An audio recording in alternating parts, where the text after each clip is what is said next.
Okay, well, I think, do you have everyone else? Do you know who Gustavo is? Yes, Okay, I just and need to know who is using the phone number ending in 09. And Michael, it's Elaine Hill on that number.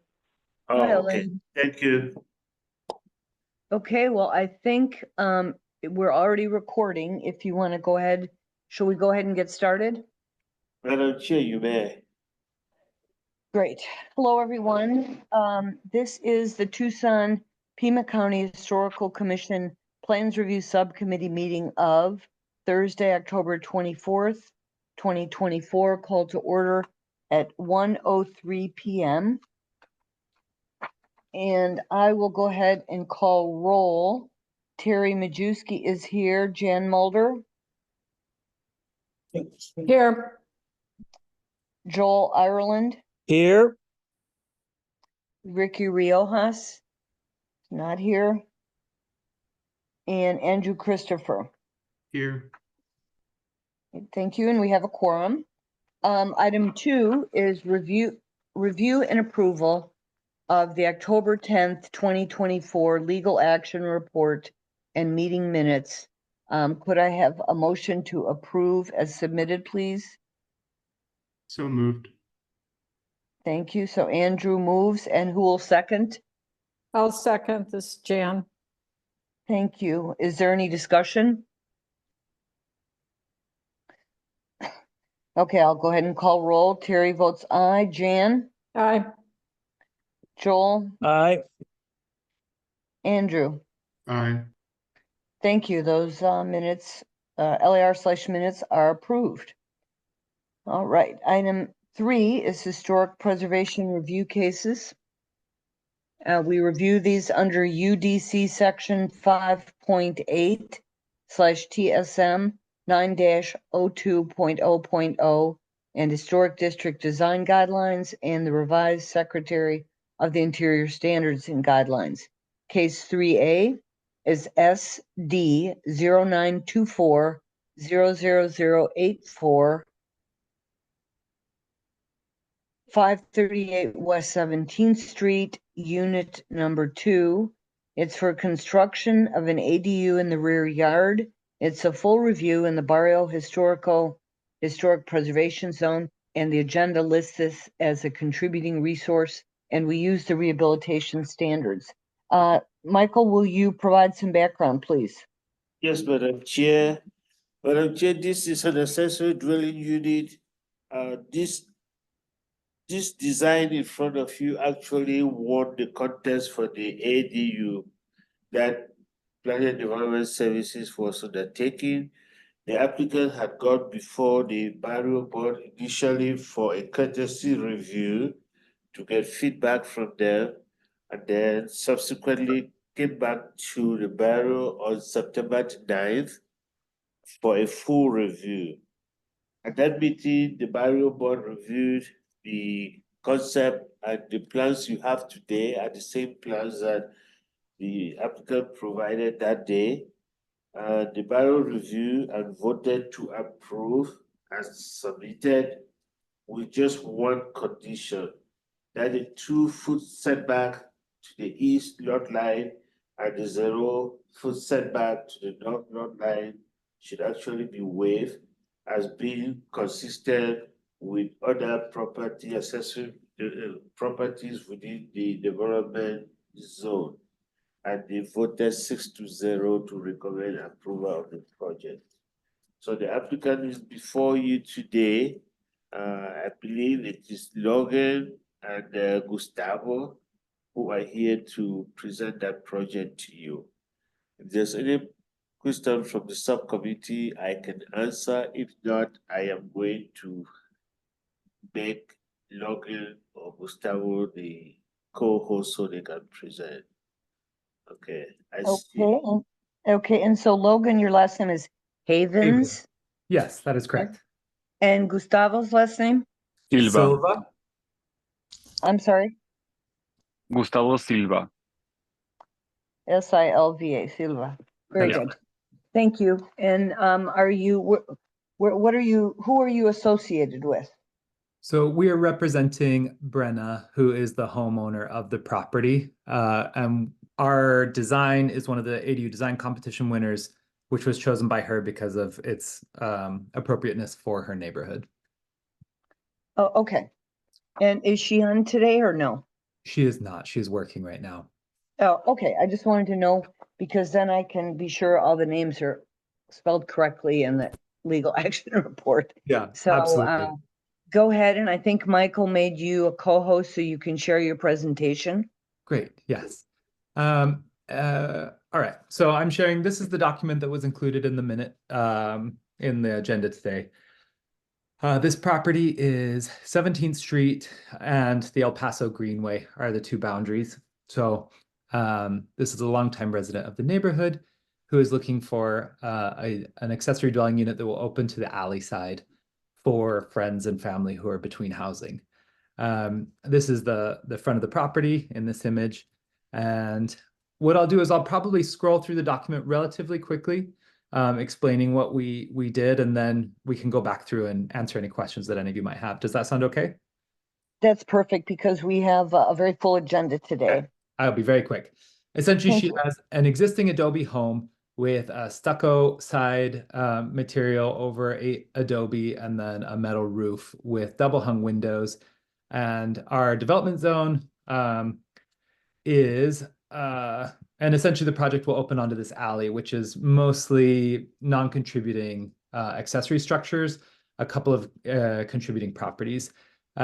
This like small rendering is what the ADU will do. The zero setback that we're requesting is to put it on the alley line so that she can have a door opening to the alley, which when you look down the alley, you can see it's predominantly structures directly on that alley. So we're trying to keep it consistent while maintaining yard space for trees and usable space. Our development zone is relatively small. It's only the houses on that street because of its proximity to this Tucson water and the school on the other side. All of the properties on that street are contributing, and we're pulling most of our resources.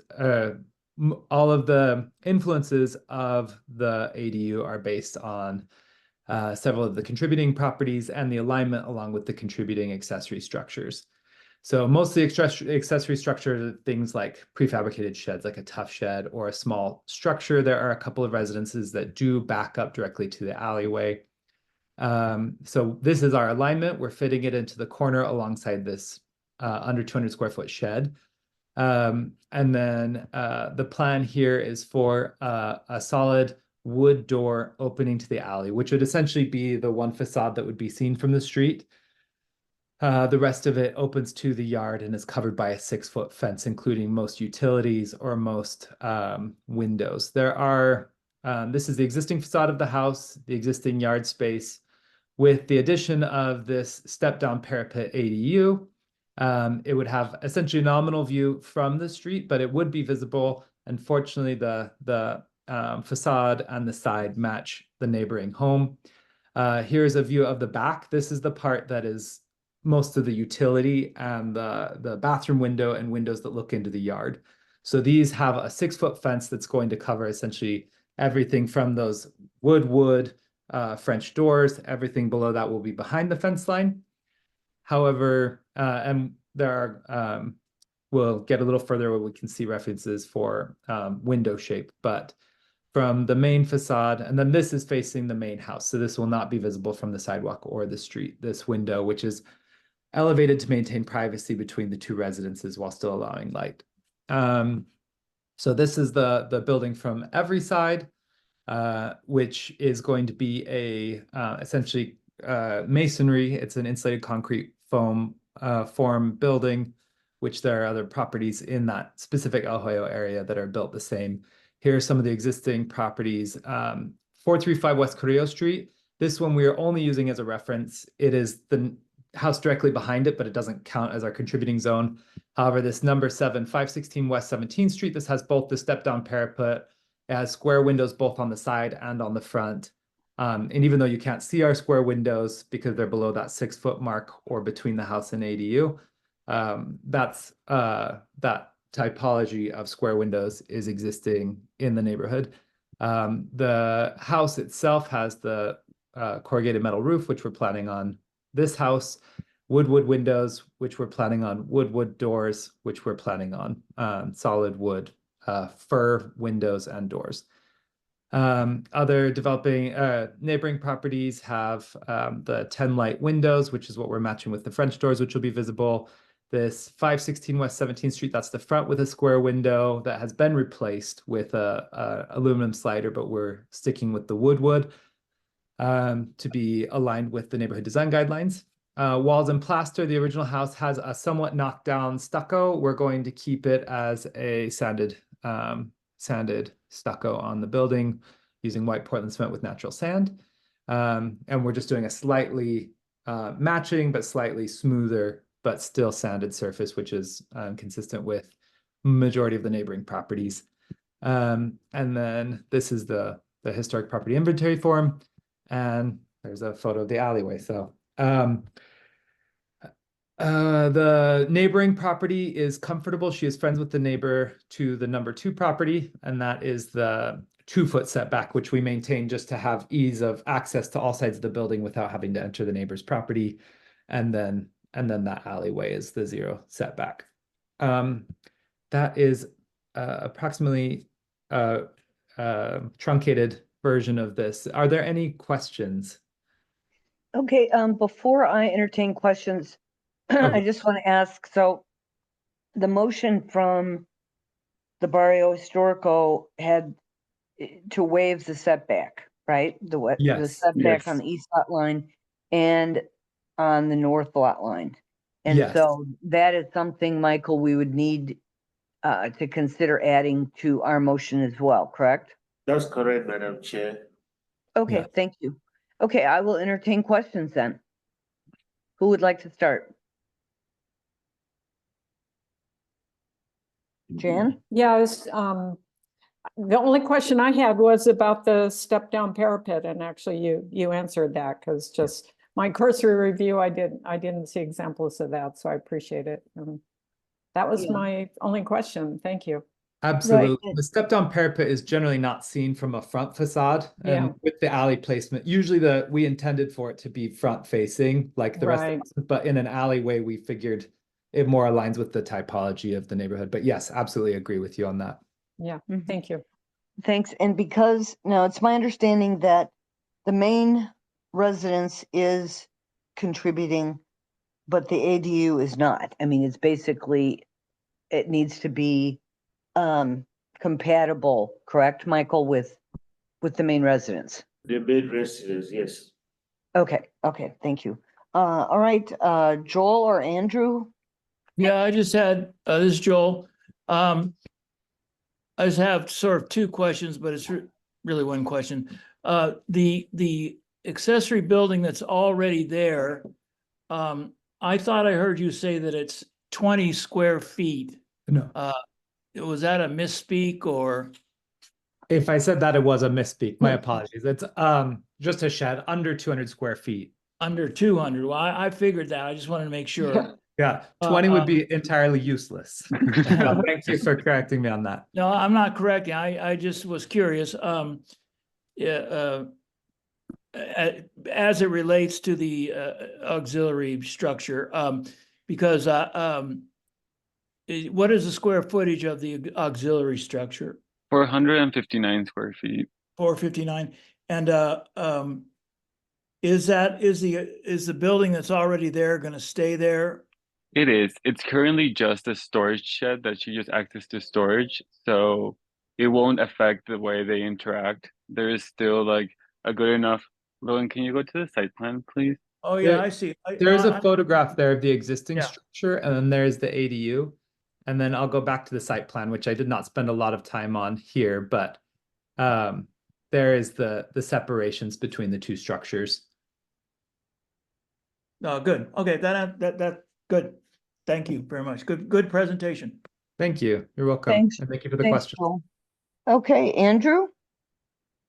Yeah, looks great. Just 2 questions on the roof. You're not proposing any overhang to that, are you? It's flush. It's Yeah, flush. It'll have a galvanized gutter at the end that will redirect the water into either a storm basin at the other side. Okay. We're trying to And the- match more of this style where it might have a couple of inches of overhang of just the metal, but it's free hanging, similar to most contributing historic structures with a gutter underneath it. Cool. And then on the elevations, the one, I guess it's the west elevation, where we can see the heat pump. Yes. Sorry, getting Are you guys routing the condensate line surface mount on the wall? The intention would be to channel it into the ICF and then run it down for that section so it's not visible. Yeah, Okay. this is mostly to indicate that the line will go down that side, but yeah, with the historic, we're trying to keep it as clean as possible. Okay, perfect. Thank That's all I you. had. Thank you. Thank you. Great, well, thank you. I think then we're probably ready for a motion, and whoever wants to make it, we do need to look at the one from the Barrio Historical and include the language on the setback, on both setbacks. Okay, who would like to make a motion? Who has the minutes in front of them from Barrio? I'm happy to make it. Great, thank you, Jan. Okay. Let's see, get all the pieces. In the matter of SD-0924-00084 at 538 West 17th Street, Unit 2, construction of an ADU in the rear yard. We recommend approval as presented with the following condition: that the 2-foot setback along the east lot line and the 0-foot setback along the north lot lines be waived as being consistent with the development zone. Great, is there a second? I'll second. Thank you. Is there further discussion? If not, I'll go ahead and call roll. Andrew, Aye. Joel, Yes. Jan, Aye. and Terry votes aye as well, so that's 4-0. Anyway, it's approved, recommended for approval. And thank you very much for that very succinct and good presentation, and congratulations on winning ADU of the neighborhood, Thank or you. whatever that's called, but it's very nice. Thank you all. Really appreciate your Thank you very time. much. We Thank really you. appreciate your time. Yeah, good Take job. care. And Good job. do you know the next steps, gentlemen? We do not. Okay, we'll have Michael mention that then. Great. So because you got recommendation for approval from the Barrio and you have one today, I'll take those 2 recommendations to the Director of Planning and Development Services will make a final decision. We are going to send a copy of that decision letter to you, and then you will add that copy of that decision letter to the rest of your permitting application, and then go forward from there. Great. Thank you, Michael. And if you have any questions along the line, feel free to contact me. Great. Very much. Thank you We both. appreciate that. Thank you. Thank Have a you. great rest of your day. You too. Madam Chair, there's some people who are joining with the number U144577. Can that person identify themselves? My name's Ken Emel with Pima County Project Design and Construction, and I am here for one of the upcoming projects. Oh, then who is U159562?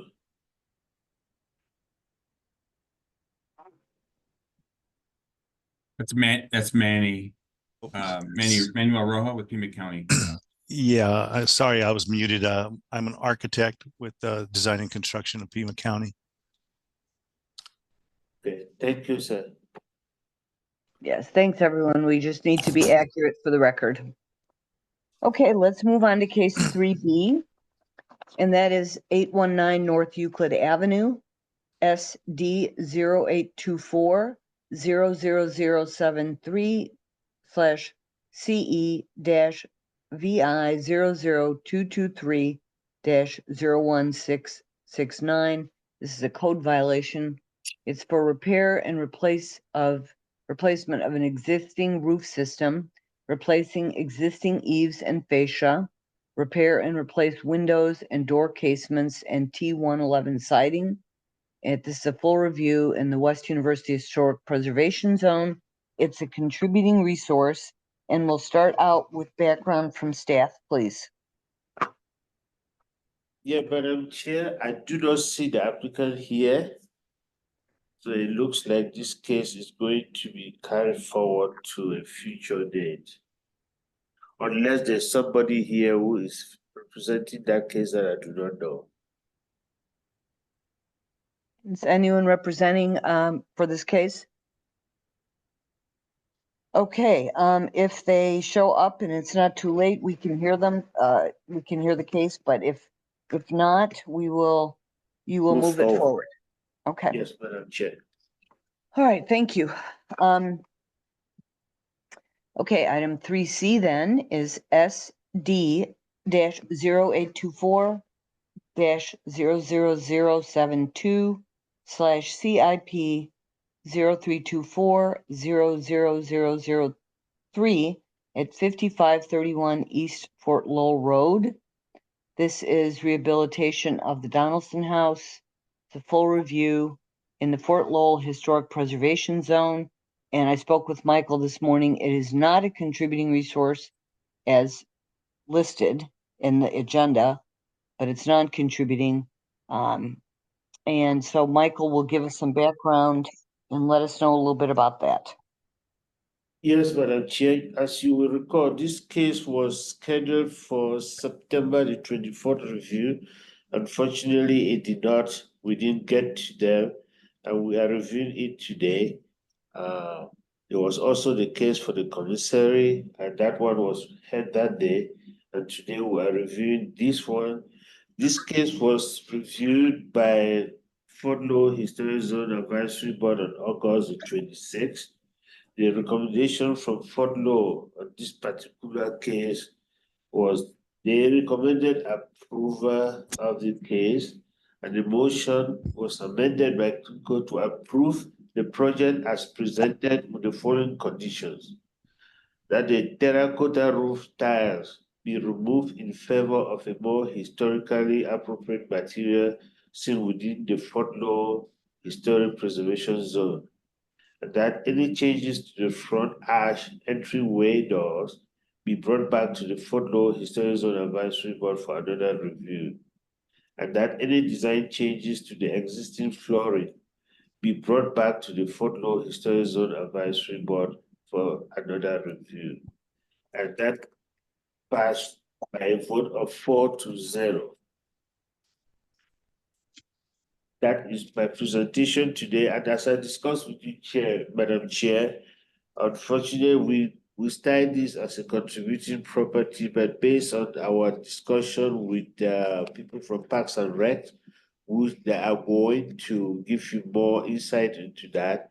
This particular property is not a contributor, it is not listed, and it is not even it is not receiving any heritage grants that are being proposed. And so that is my recommendation for the board. So as you review this, in the case of the commissary, it was individually listed, and you had made a recommendation to require some report to be done, which we are okay with that. But in this particular case, because it is not a contributor and it is not listed, I'm not sure whether the subcommittee is going to go that route or not, but it is up to your discretion.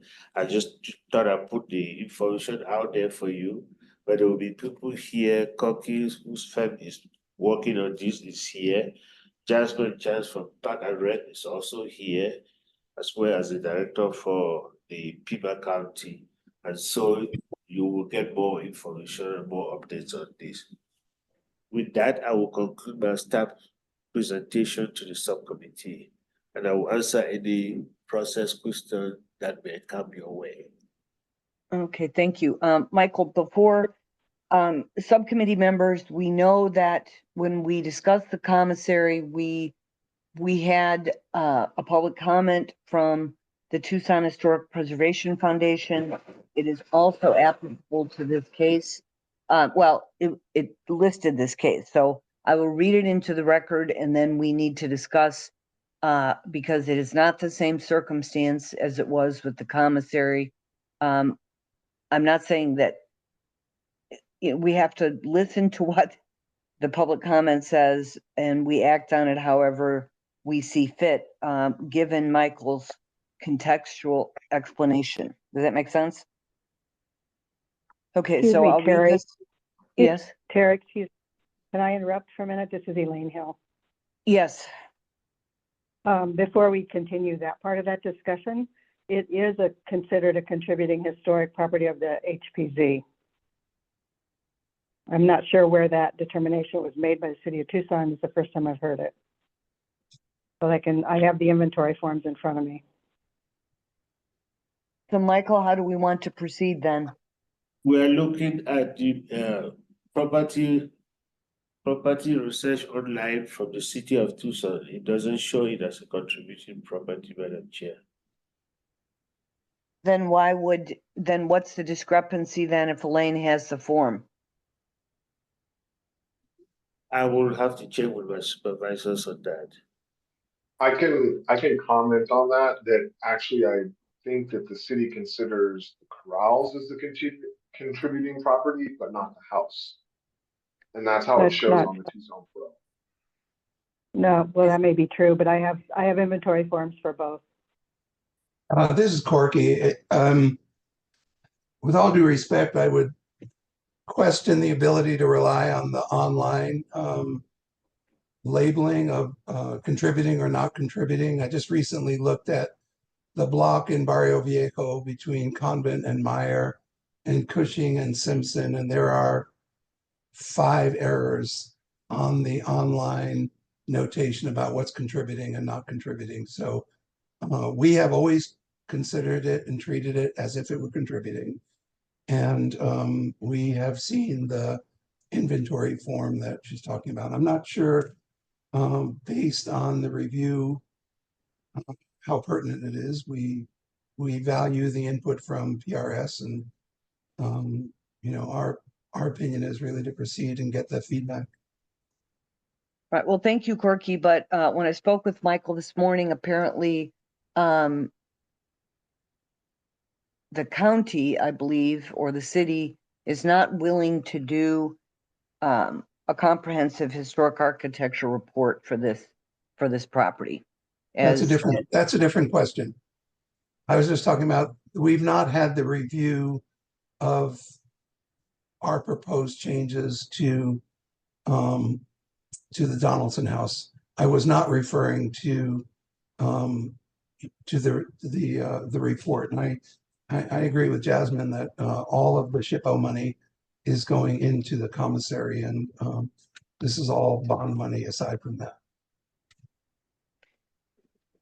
Well, but the point is that the subcommittee could still recommend that or not. So I will go ahead and read this comment into the record, and then we'll begin with the presentation, okay? Yes. So this is a letter received from the Tucson Historic Preservation Foundation on September 23rd, 2024, addressed to the members of the Plans Review Subcommittee. On behalf of the Tucson Historic Preservation Foundation, we would like to provide comments on the plans for the restoration of the Fort Lowell Commissary, El Cuartel Viejo, and the Donaldson House. We commend the dedicated work of Poster Murto McDonald and the efforts by the city of Tucson and Pima County in advancing the preservation of these significant historic resources that are an essential part of our cultural heritage. That said, we are concerned that these projects have proceeded without site-specific detailed historic architecture reports that included historic preservation plans, historic contexts, architectural descriptions, detailed evolution of the properties, and defined character features. These essential tools are critical to guide design decisions, define long-term management strategies, and form the basis of an interpretive plan. The absence of such foundational documents leaves a significant gap in the effective stewardship of these buildings, jeopardizing their long-term use and protection.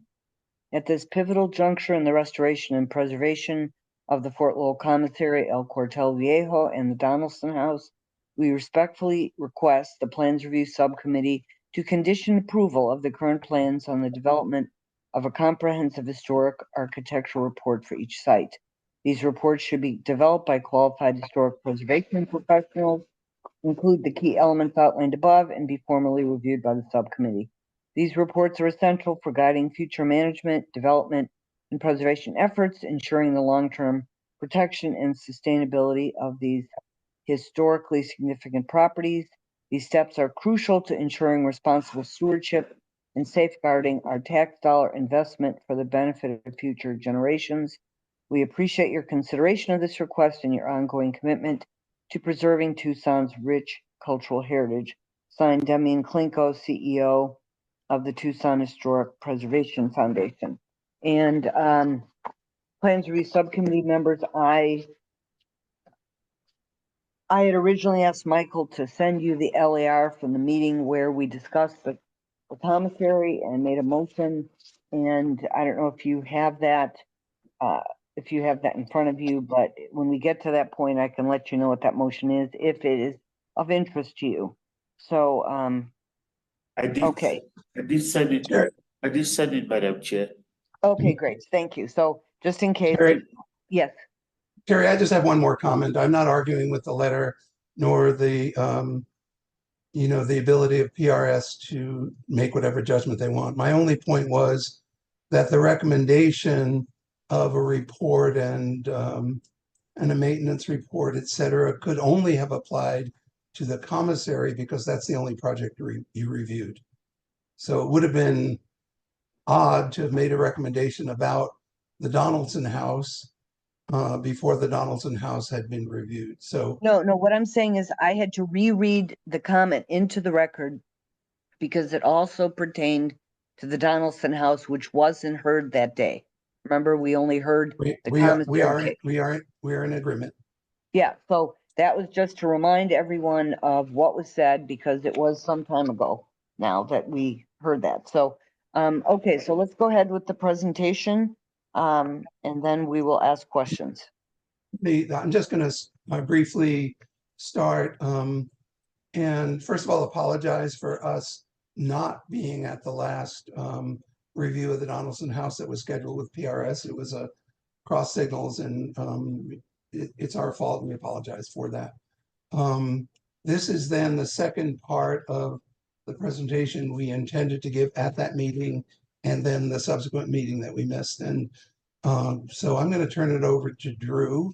I might interrupt him from time to time, but he's going to do a pretty detailed presentation of the proposed work on the Donaldson House.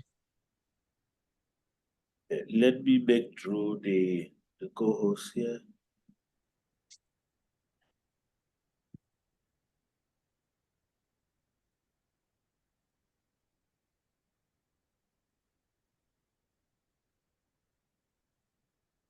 Drew, you're good to go. Thank you.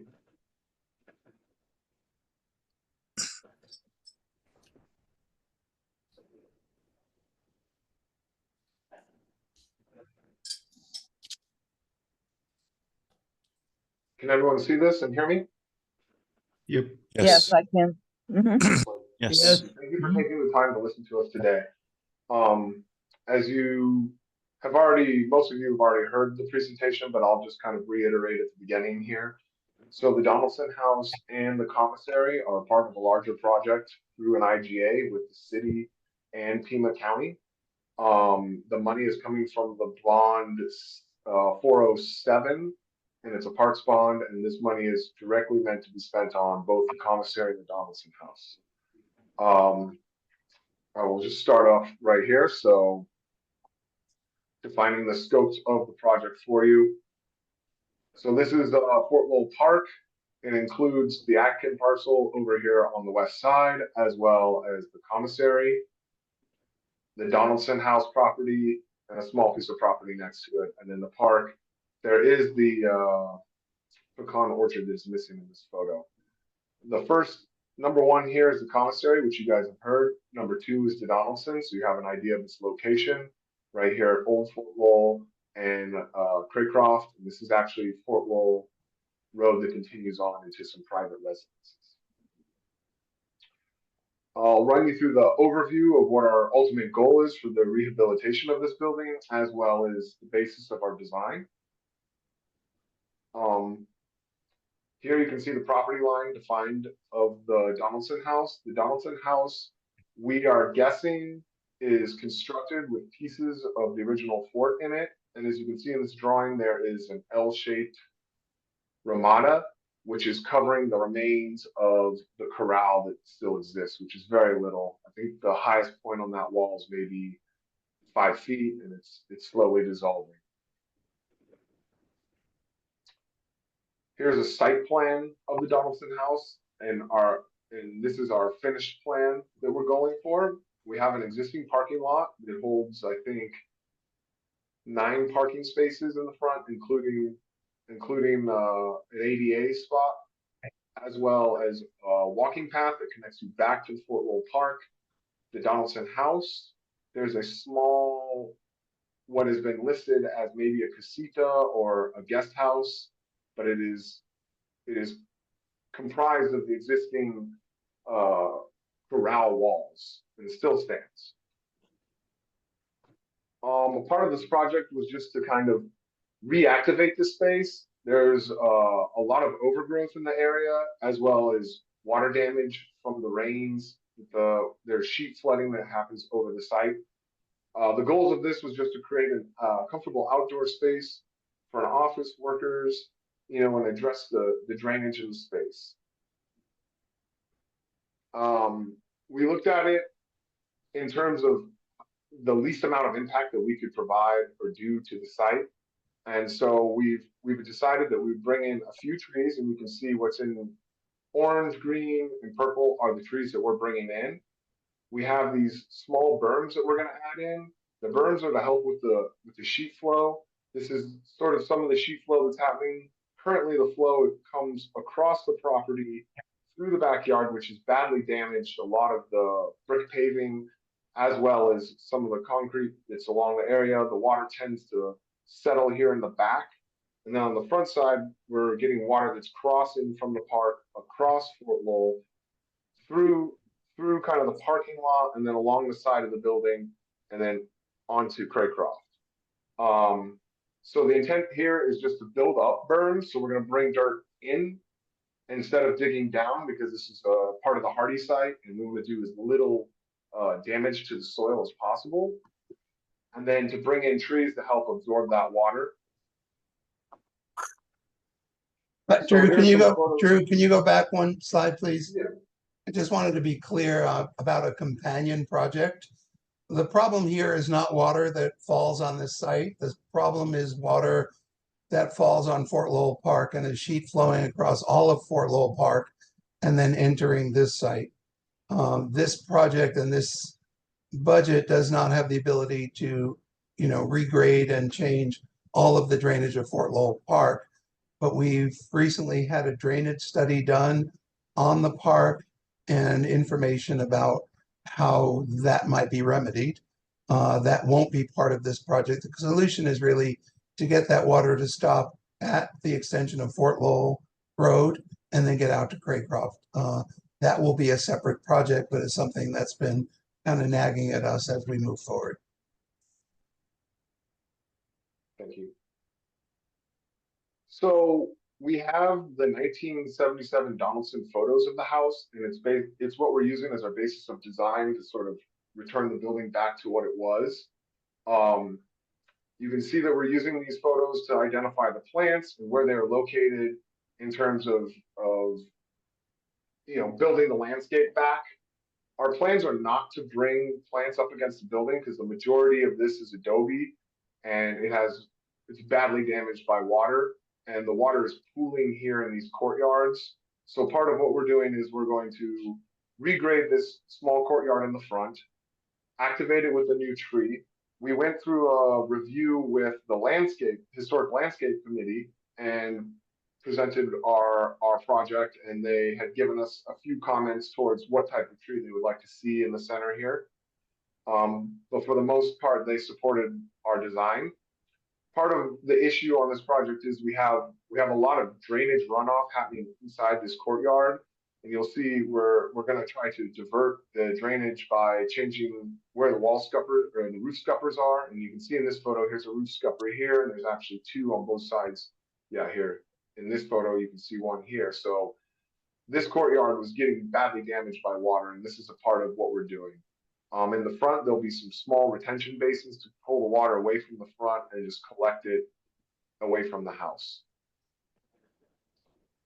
And then here's some current existing photos of what it looks like right now, and you can see the damage that's happened on the face of this adobe wall. Some of it's there's a modern repair in here, and some of this is historic. And most of the, I believe it's cement plaster has fallen off the building. Again, sort of a similar remedy in the back. Here's some photos that we have of the back. Unfortunately, none of these giant trees are existing. This olive tree, I believe, is dead now. But the intention is just to go through and selectively, you know, pick the best looking trees that are there now. It's a large sort of bushy jungle of volunteer trees throughout the space. And our plan is to select the healthy native species, get rid of the non-native species, and kind of create a beautiful environment back there for the users. Over here, you can see this photo of that casita. This casita is not in as good of shape. Part of our scope of work is to repair the outside, but we have no intentions of going onto the interior. It's also out of our scope. But there was a nice brick patio along here. I believe it's been removed, and a part of the work in lieu is we're going to add a sort of ghosted screen rock space along in between the building and the small casita. Again, just some photos here so you can see, you know, historic versus current. There's some serious water damage all through this brickwork. Right behind where this photo was taken, there's a sinkhole that's probably about 2 feet deep. This is the olive tree I spoke of that's been damaged. You can see we have rising damp on the side of the wall that's damaging the plaster. And our ultimate goal is just to rebuild these patios, pull the plants away from the building, as well as, you know, correcting the drainage so that it doesn't damage the building anymore. Our plan is for some of the existing plants, we're going to go through and just do an inventory, probably have an arborist take a look at our trees and decide whether or not, you know, they're a danger or a hazard. Those that are healthy and can remain up, we'll keep them up. Some of the older dead trees, we'll take a look. They still provide a habitat for birds and other animals, so we may or may not take some of them down depending on their safety. So this is the Donaldson House plan existing at the moment. We suspect it was a series of buildings built. We think that it starts here, which is kind of the kitchen area and a small room. And it was maybe these 3 spaces. And then we have documents, and inside the building, there's notes somebody wrote on the building inside that kind of define what was original, what was outdoors. But from what we understand, these 3 sort of rooms were created first. And then secondly, this larger living room and this porch were created. And then followed by this smaller front room. And then at some period, we believe it was the Donaldsons that came in and built this east wing of the house, which also has the arched doorways. The majority or all of this east wing is built out of a CMU block. And then at some point, we're not really sure where this section appeared, but this was originally a patio, and then someone closed it in mainly just by building a CMU wall along the edge of the patio. And then this is a back little porch that's severely damaged that was closed in. So our plans for this project is to remove this back CMU wall that closes in the patio or the porch, and then reactivate the porch to the courtyard. Remove the wall on this small porch and just create it as a post and beam so that it's just an overhang. And then on the interior, removing pretty much all of the framed partition walls and leaving everything that is brick or adobe inside.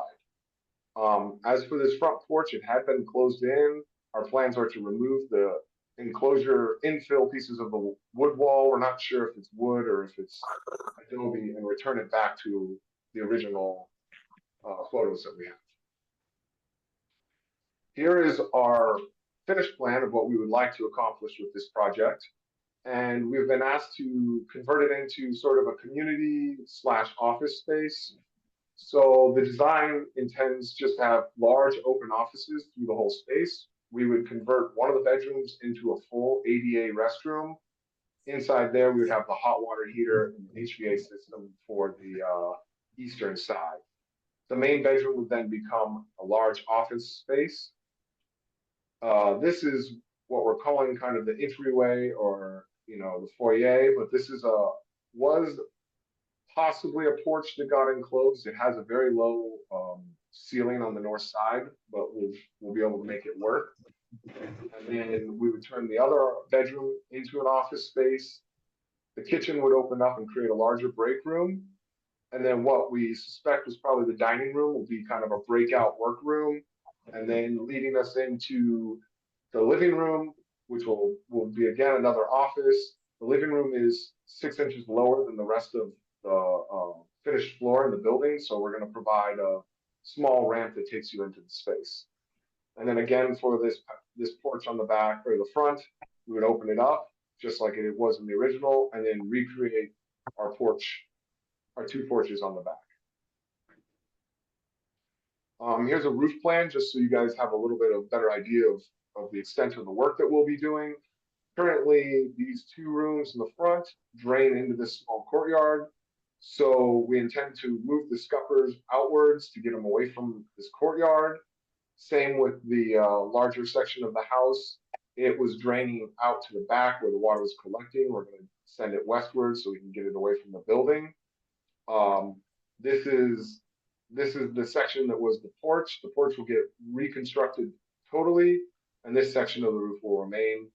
The one detail we are adding here is a gutter system along the porch and the northern side of the building. And again, this is the front porch, which we have photographs of it having tile, and our goal is to put roof tile back. So here's some historic photos. These are the 1977 photos that we have that we're using as a basis of design. This is that front porch. It had 2 windows. We're going to activate these 2 windows again. There's one here, and then there's a double set on the other side, which I believe is in the next photo. This is the low wall with the large adobe columns that are holding up the wood roof.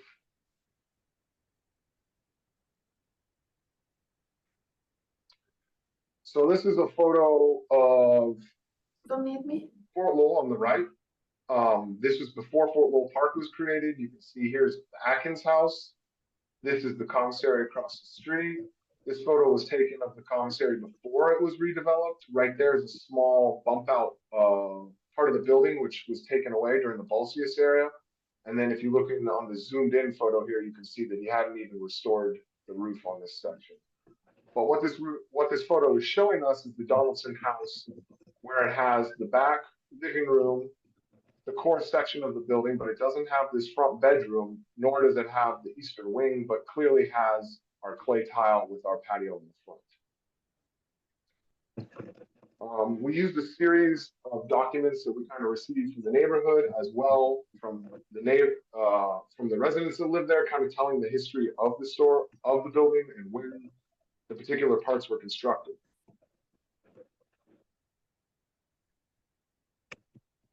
And again, here are some photos of under that clay tile porch and what it looked like. And these windows have been turned into a door, and we anticipate, recreating this with the concrete sill and everything to match. And here's the front main entrance of the Donaldson house. And this is one of the issues we have in our design, is that this door is historic, but its head height is 6'5", which doesn't meet code. So we're hoping to work with the code enforcers and attempt to design a door for this. So you can see this is the original door. We believe that it used to swing in, but now it swings out.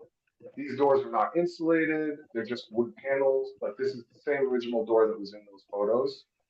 Our intent for this is to keep these doors, have them swing out. We would then put cane bolts on them, so while the building is in use, the doors could swing out, the bolts could drop in, so they'd effectively act as like a shutter or a security door. And then we would like to build a steel frame door that fits inside with two side lights on both sides and a steel frame in the middle. Again, the very top point of this is 6'5", which doesn't meet code. So we may, we may have a little bit of a battle here, but we do have access just around the corner. So we're sort of working with the planning department and figuring that out. Here's a photo of the lights. We're going to put new lights on the outside, and I'm just including this for you guys. The same lights that we used on the commissary. And here's a photo of a project that we used down in the barrio, right next to the Cornet. And these are a whack lighting that we really like. They have a full cutoff. They meet all the city's codes for lighting. And I just want to show you that part. And that's the end. And I'll let you guys ask questions now. Before the questions come, I want to address the specific comments that we had from the Fort Lowell Historic Zone Board. And I'm going to take them in reverse order. The first comment was about the flooring and about being asked to bring that back to the Fort Lowell Historic Review Board. What we explained at that meeting is that the floors in the building are all concrete, which is the good news. The bad news is that there have been decades of rodents in that building, and the floor is sort of a hazmat mess right now. We do not know, given all of the fecal material that's been on that floor, whether we will be able to clean that up back to a concrete floor. That would be our preference. Or failing that, in other words, if that floor is really a mess, after we do everything we can to clean it up, we were going to put a very kind of nondescript tile to cover that floor. Keep in mind that's interior, and I guess it's a question for PRS whether that's in fact in the purview of the Fort Lowell group or not. Second, that Drew has shown, we have a real conundrum with that south door. We love those big barn doors and want to save them, but they don't function from an ADA point of view on a daily basis. And as Drew has pointed out, they're really at the edge of a proper code entry to the building. This is what we would like to do, and I think it will depend on the building code review, Pima County's review, and the city of Tucson's review. So this is our best shot at what we think is the right thing to do, but there are several ifs associated with that. And then finally, there were comments about not putting clay tile roofs on the clay tile roof on the porch in the southwest corner. And I think we have a real conundrum here, and I'm very interested in hearing feedback from PRS. As Elaine has pointed out, and probably will again, that the Fort Lowell guidelines, the Fort Lowell Historic District guidelines, do not permit clay tile roofs.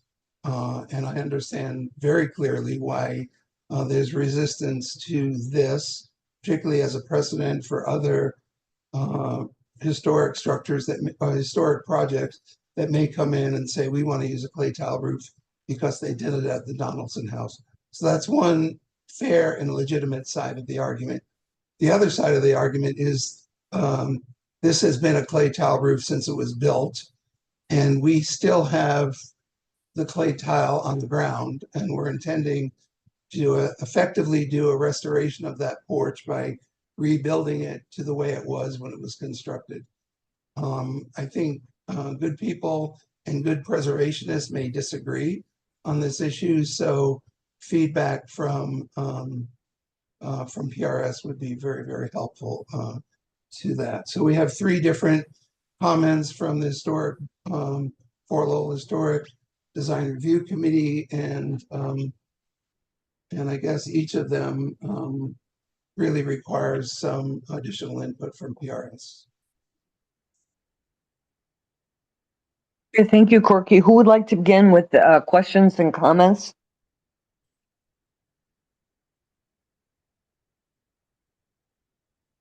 This is Joel. I've got several questions. In fact, I've got a lot of questions. I'll try to organize them, you know, from my most important to least.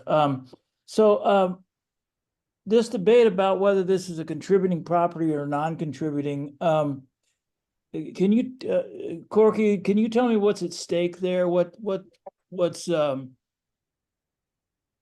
know, I understand what the argument is. I just wondered what's at stake and, Well, I mean, it's sort of a PRS question, but from our point of view, nothing's at stake in this review. We are doing the Himmel Park Library right now, for example, and you either have seen that or will see that. It is definitely a non-contributing structure, but we are treating it as we do all of our projects as if it were, as if we're, you know, as preservationists. And so my assumption always has been that this is contributing. We have seen the inventory form. The issue of a historic report, in my opinion, is not related to this. It's related to the Historic Preservation's opinion about what should precede the work on an architectural project. And I guess it would be fabulous if every project that came in, like the one you just saw in Barrio, had a $10,000 historic report prepared. But we've not done this in this case. We've done, as you can tell, a lot of historic research. But I can't really speak to the contributing or non-contributing impact. Although from our design point of view, it makes no difference. We will treat it the same way either way. And Okay. if you don't mind, if I could add Joel to that again, I just looked up so Fort Lowell is different because it has a multiple resource area instead of a district, a National Register district. And this property is on there as in the inventory twice, but it says ruins. So what they're talking about is the corrals. And it's on there a 3rd time as an inventory of structures with that address, 5531. And it's never been clarified, right? But it has been on the HPZ inventory since 1978, and it was updated in 1995 as contributing historic for the house. Those inventories are not correct in the city, and I sent them over to the preservation officer 3 years ago, and I think it was just not ever updated. Okay, thank you. I think what we can do is recommend in our motion that, you know, or say that if we feel that regardless of how the city thinks it is designated, that we're treating it as contributing or not, however people want to put it in the motion, and then ask that this situation be resolved and updated as soon as possible. And I want to respond to Corky's comment. I think that one of the reasons for having some kind of architectural documentation, this is part of a larger landscape that has been allowed to deteriorate because the people that were supposed to be taking care of it have not been taking care of it. And it's not unreasonable to ask for some kind of plan. How will this continue? How will this be updated? I mean, just from what the presentation showed, there's a tremendous amount of damage because of neglect by the owners. You know, and so this is not just a single house in the barrio, for example. This is a bigger situation, and you're very aware of this, Corky, that the damage that the commission has been bringing up for probably over a year that the city is required to take care of and has not. You know, so I don't think it's an unreasonable request. I don't know how the rest of my colleagues feel about it.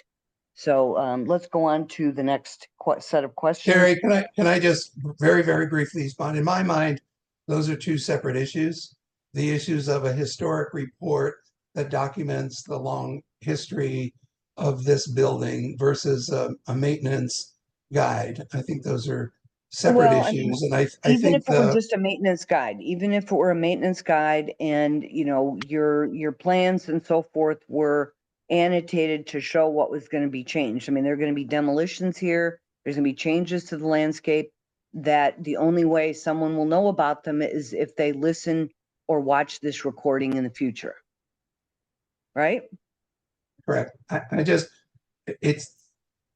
know that when it went up to the director of P and DSD, those went up as independent questions. Well, they're Maintenance- going to maintenance- decide. Yeah, they're going to decide what they're going to decide, and you know, other agencies feel the need to document important historic buildings and what the conditions were, the existing conditions, and what the proposed changes were, and things like that. And you know, I think that it's really up to the rest of my colleagues on this subcommittee to decide what they want to put in a motion. Of course. Okay, so yes.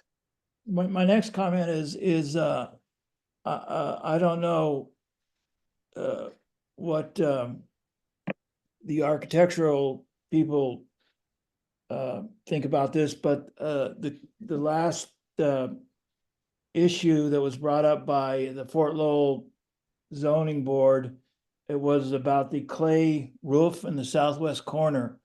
And just as one PRS member, it's my feeling that if it was built with clay tile, it ought to remain clay tile. I mean, otherwise, I mean, we're not preserving the building. Am I wrong? Am I wrong about that, Corky, or? That's our opinion, but I respectfully understand the different opinion from the Fort Lowell folks. They have a bigger issue to deal with. They have a bigger future. You know, we're just dealing with this building. Their responsibility is the whole district. So Gotcha. Our position is clear. It's shown that way in the drawings, but I have immense respect for Elaine, and I'm not going to say that her position is not also legitimate. Gotcha. But I'm just saying, as one person on the plans review subcommittee, it just seems odd to me that if the building was built that way, with clay tile roof, I don't understand why we would change that because of subsequent rule changes years after it was built. So I'm just. Well, Joel, it's the precedent issue that Fort Lowell is worried about. And, you know, one thing that they could do is when their guidelines are revised, you know, make a specific note in there about that, the fact that whether or not they were, you know, let's say the director decides they should remain on that portion of that porch, then they can call that out, that it's not, you know, that it's not a precedent, because that's the way it was originally and shown in documented photographs, right? That we're looking at right here. Terry, yeah, Terry, I hear you on that, but really, I mean, the precedent, if it does have a value of a precedent, it would be that if it was originally built with clay tile, it ought to stay clay tile. I mean, that, you know, but if it was built differently, then you know, the modern rules might apply. Okay, I don't want to argue about it. I'm just saying that's kind of where I'm coming from. I'm sorry if I can just speak to that too, Sure, just to sure. solve it.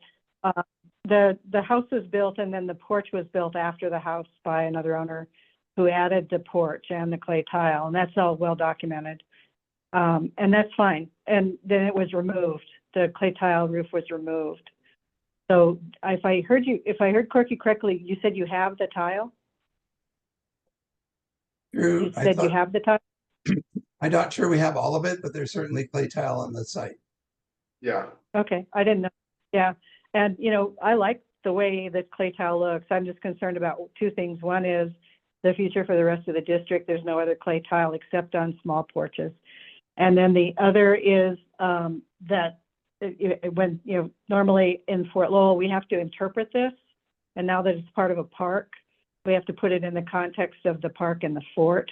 And that's also going to be a challenge, not only with this building, but also with the Bolsius buildings, because they don't look like they did in Fort Erie either. So I'll go either way. Okay, thank you, Elaine. All right, Joel, do you have other Just questions? One more observation.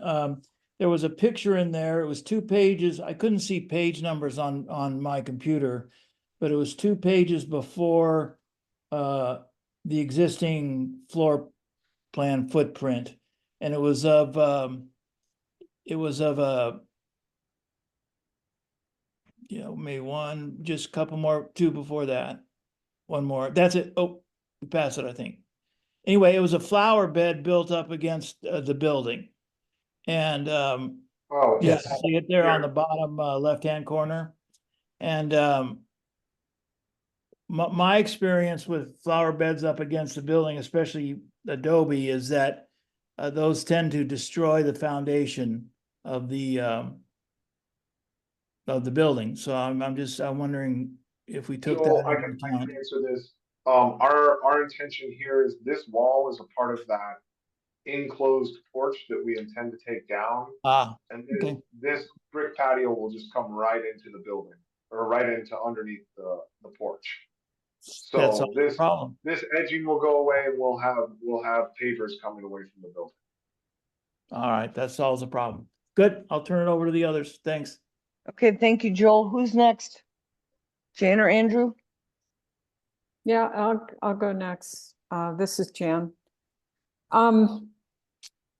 Just briefly to recap on the landscaping, I know you went to Historic Landscape Subcommittee, and I know that one of the comments was that mesquite tree that's in the middle of the front courtyard that you're removing, and you had originally proposed a desert willow, and the recommendation was that you come up with a tree that more nearly reflects the form of the mesquite, and I just wondered if you'd come up with anything for that. I think she was looking at using possibly a canyon hackberry, which is a native tree. The other problem with putting a mesquite in that space is that mesquites tend to lift everything up, and we've had this issue at our own office, is that the mesquite was pushing against the building and causing vertical cracking of the whole building. So yeah, no, absolutely. I think we understood why the mesquite was not going to be replaced in kind, and it was more just the form. And then it may be my memory, but the trees you're showing with yellow, are those replacing something, or are those new, or those what? are new. Those are the new trees we're adding. And what are those? And were they discussed at that other meeting? Yes, they were. I don't have my drawings on hand, and I don't remember. Let me see if I Well, can if they find were them real quick. discussed at Historic Landscapes, then don't worry, it's just my memory. So that's Yeah, they were definitely discussed. okay. Okay, thank We're you. working with Wilder Landscapes, and they Right. pretty much only want to use native. So Yeah, okay. we don't have a choice. Okay, thank you. In terms of is it contributing or not, I guess I take Corky's point that I feel more confident in relying on an inventory form than a computerized record that just gives an assignment or not, but that's kind of an aside. So I guess I would feel comfortable treating this as if it's contributing. And to the issue of the comprehensive historic review, PMM's done a lot of research leading up to this project, and I appreciate that.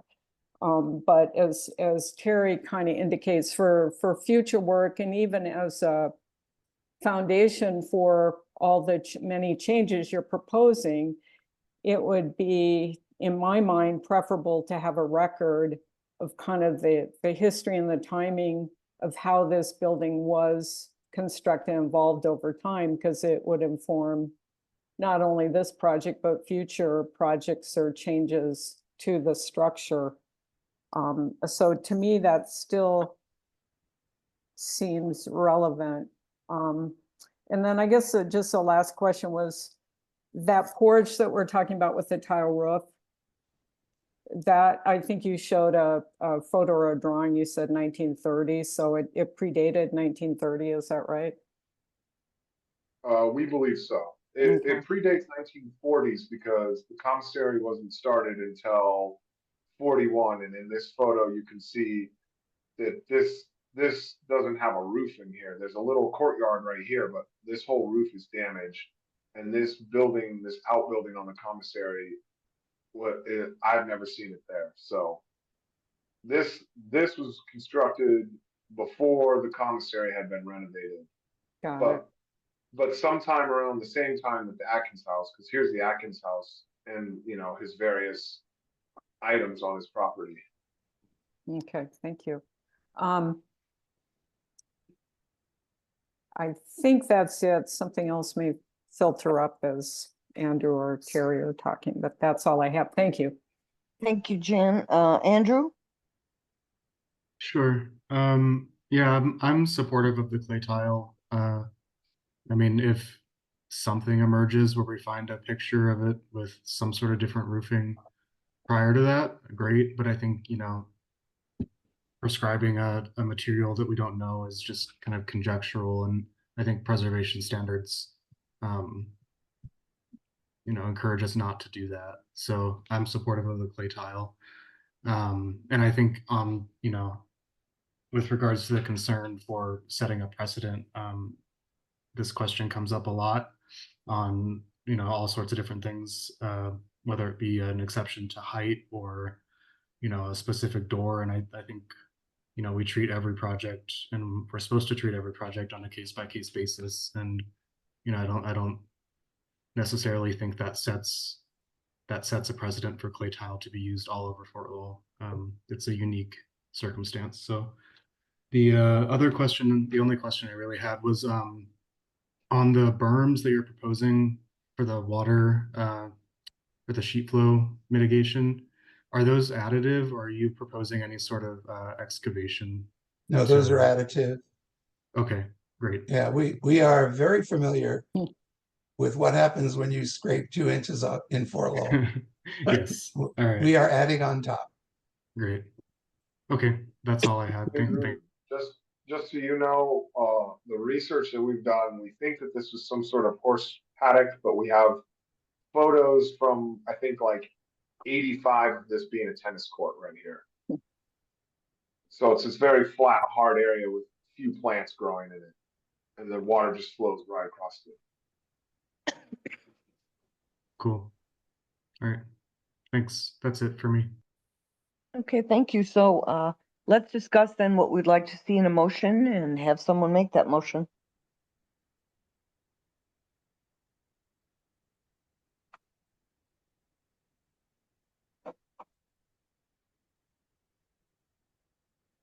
Can you, Terry, this is Joe, can you remind us what the Fort Lowell zoning board held? Were there exceptions that they put on it? Okay, I'll read you their motion. To approve the project as presented with the following conditions: that the terracotta roof tiles be removed in favor of a more historically appropriate material seen within the Fort Lowell Historic Preservation Zone, that any changes to the front arched entryway doors be brought back to the Fort Lowell board for another review, and that any design changes to the existing flooring be brought back to the board for another review. And that was their amended motion. So, Madam Chair, if I could, yes. if I could just clarify the drawing that Drew showed for the metal interior door frame inside the arched, that was not prepared prior to our a meeting with the Fort Lowell Historic District. And so they said come back because at that meeting, we did not have the level of detail that we're showing to you today. Well, but you said that that was your design, but it still had to be reviewed by the city and county and so forth. As you know, Corky, it's not unusual for us to ask for a minor review on certain aspects, especially on a project this large. No, I So- understand. I just wanted to clarify that the drawing, Drew, can you bring that up?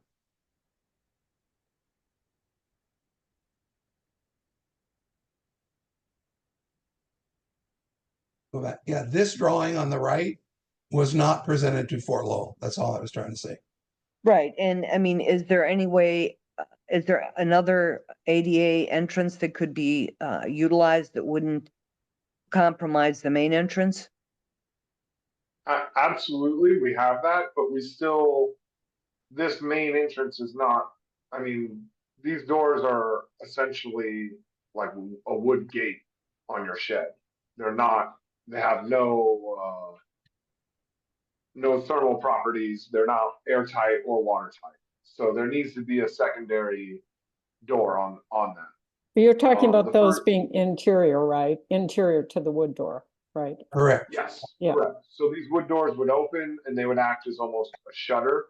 And we would have, we would probably build some sort of metal frame around them so that they are, weather resistant on the edges.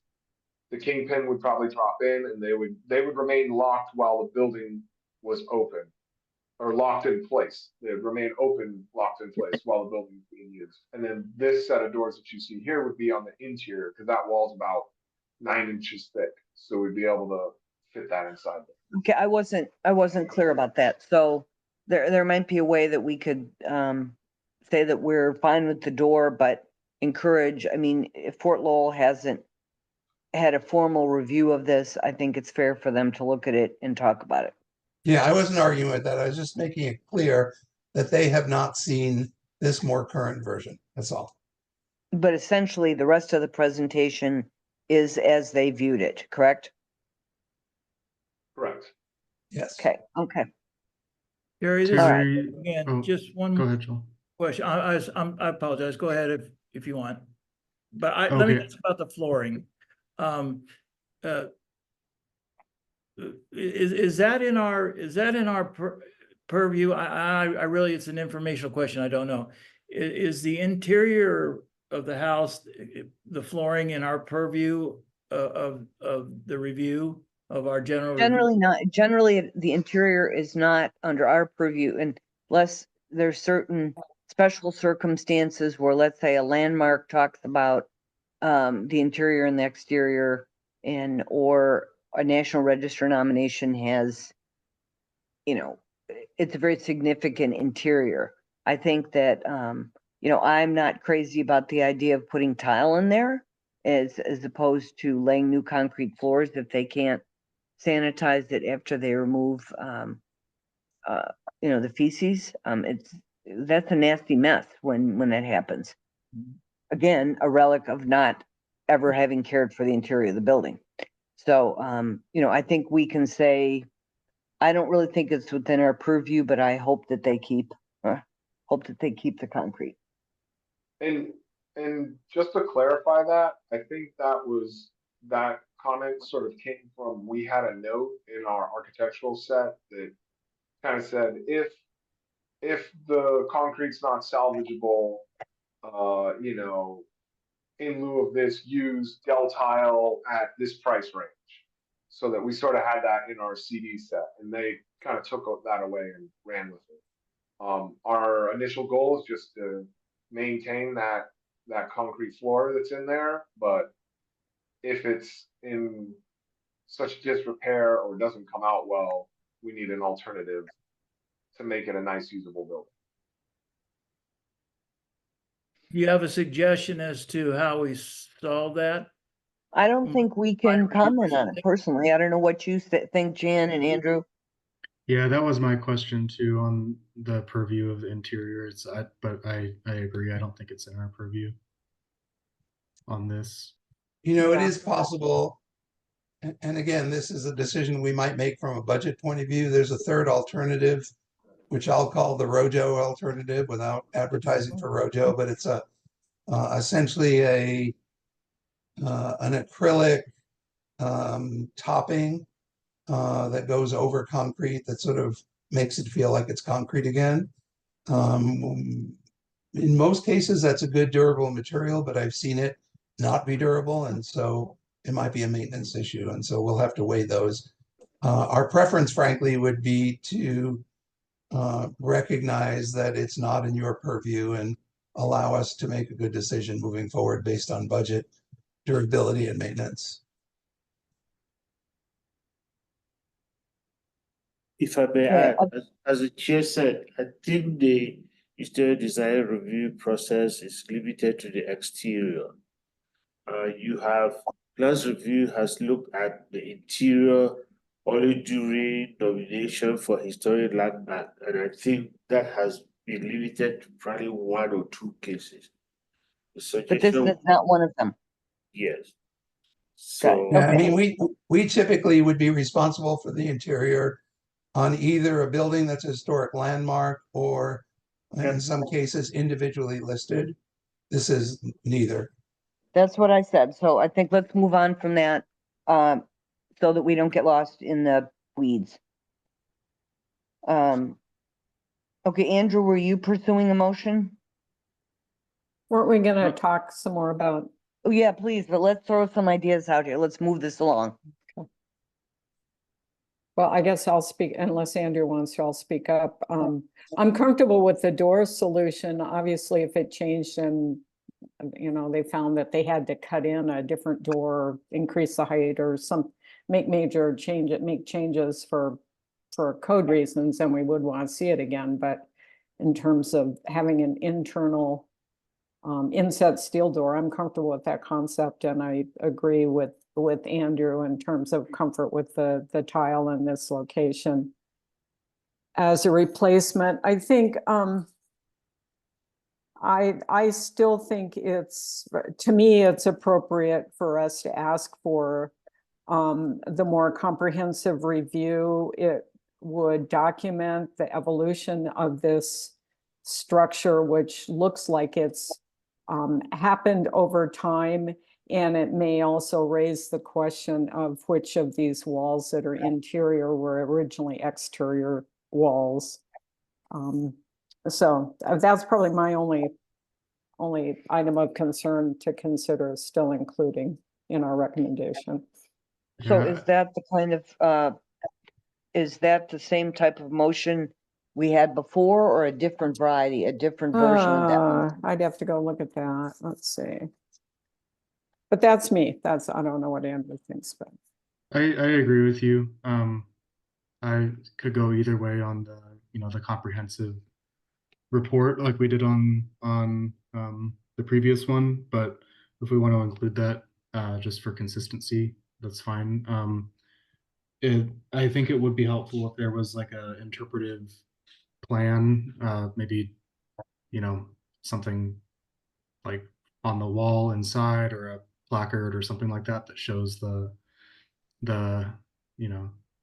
evolution of the house and what era things are from. I think that would help, and I think that also helps alleviate some of the concerns on setting any sort of precedent with the tile roof, because that would make it clear that that's from a era that is outside of kind of the period of significance for the district.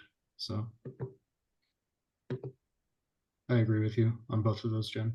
Yeah, and I mean, in terms of the interpretive, it's a cool story, like many houses. So just watching the evolution of different wings being added and subtracted over time. Yeah, and I think if anything, that's a important part of Fort Lowell in general too, is this evolutionary kind of colloquial addition of things over time. It's how a lot of stuff was built. Okay. Other thoughts, or someone ready to sort of sketch out a motion? Well, I guess the question is, to what extent is our previous motion applicable, some or all of it? And then is there anything else that other people think we need to be addressing? Or are we comfortable with the proposal?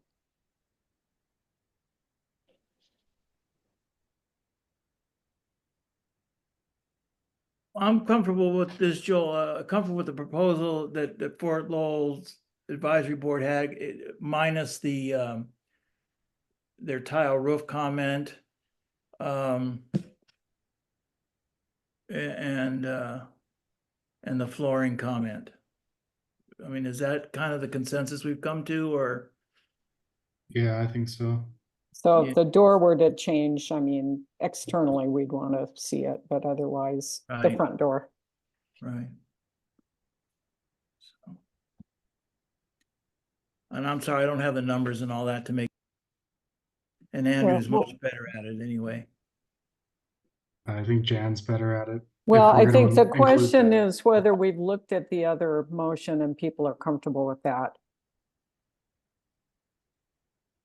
You have it in front of you because I I printed it do. out. I can read it, or you can read it and see if people are Yeah, I comfortable don't with have that. it in 'Cause front it of me. was- I had it, but it's not here now. so Okay, go ahead. here's what I have, and I'll read it, and then we should make sure we're comfortable with it, right? Mm-hmm. Okay, so the motion that we made on the commissary was subject to the following conditions: that the development of a comprehensive historic architectural report for each site within the district that is to be commissioned by the city in consultation with the county on the scope of the work. 2, that the scoping and completion of the report should not hold up the permitting for the current project, in that case, the commissary building, and that the reports must be completed before the certificate of occupancy is issued. And then noted that these reports are essential for guiding future management, development, and preservation efforts, ensuring the long-term protection and sustainability of these historically significant properties. See, I like that motion. Yeah, I think we can just copy paste that. Okay, and then- okay. Right. And And the the front door. director, yeah, and mention the front door. The director's gonna make whatever decision the Right. director makes. And Yeah. so we need to go on record with what we feel is important. They may discuss what that report would look like, but what's Sure. happening is we're piecemealing the buildings in this park. You know, with no interpretation, no plan for that, and the master plan is severely outdated, right? So I Right. don't think it's unreasonable to ask for that, and I think that Elaine's on, so she'll know about this front arched entryway, and can request, there should be a minor review because they haven't officially seen this, right? Correct.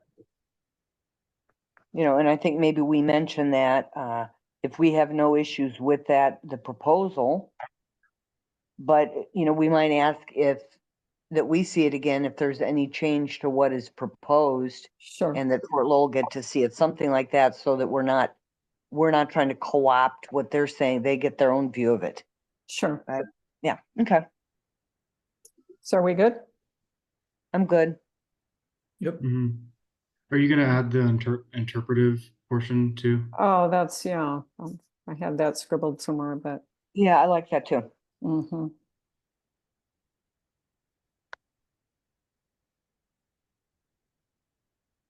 Something like interpretive exhibit or signage of the building history or evolution. Yeah, I think interpretive exhibit is Okay. perfect. It's general. Okay. Okay.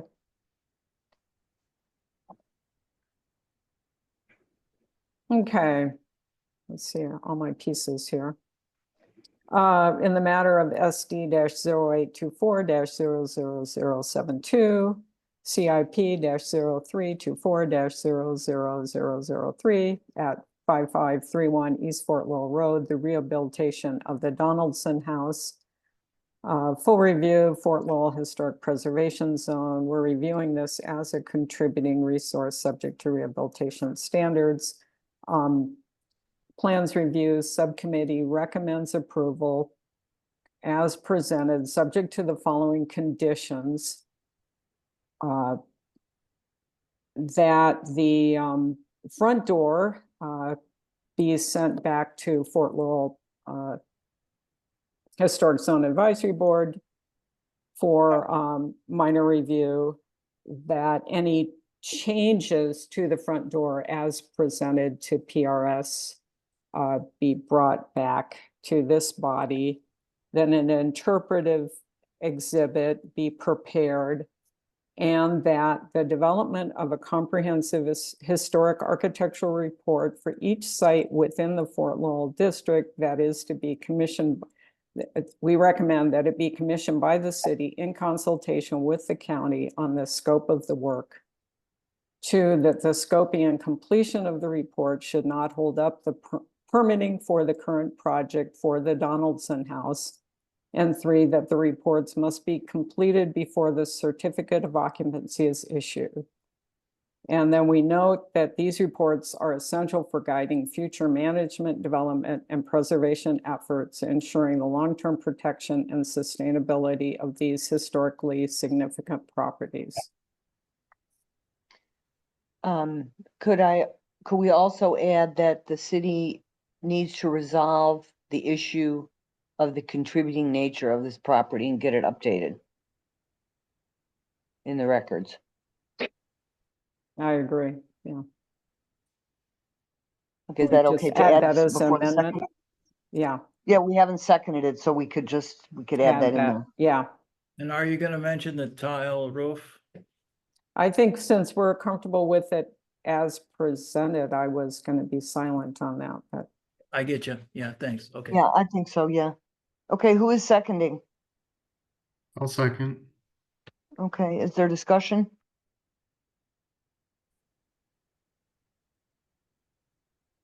And Jan, do you have that written down that you could send to us for inclusion so that we don't have? yeah, I will basically cut and paste from the old one and add our other parts and just send that to you, Terry. Is that?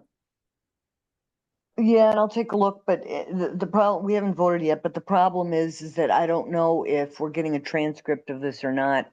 And it will just help. It will Okay, help yeah, to yeah, inform. Yeah, Oh, I'll for double sure. check the transcript when they provide it to me and so on. okay. All right, thank you. All right, are we ready to vote?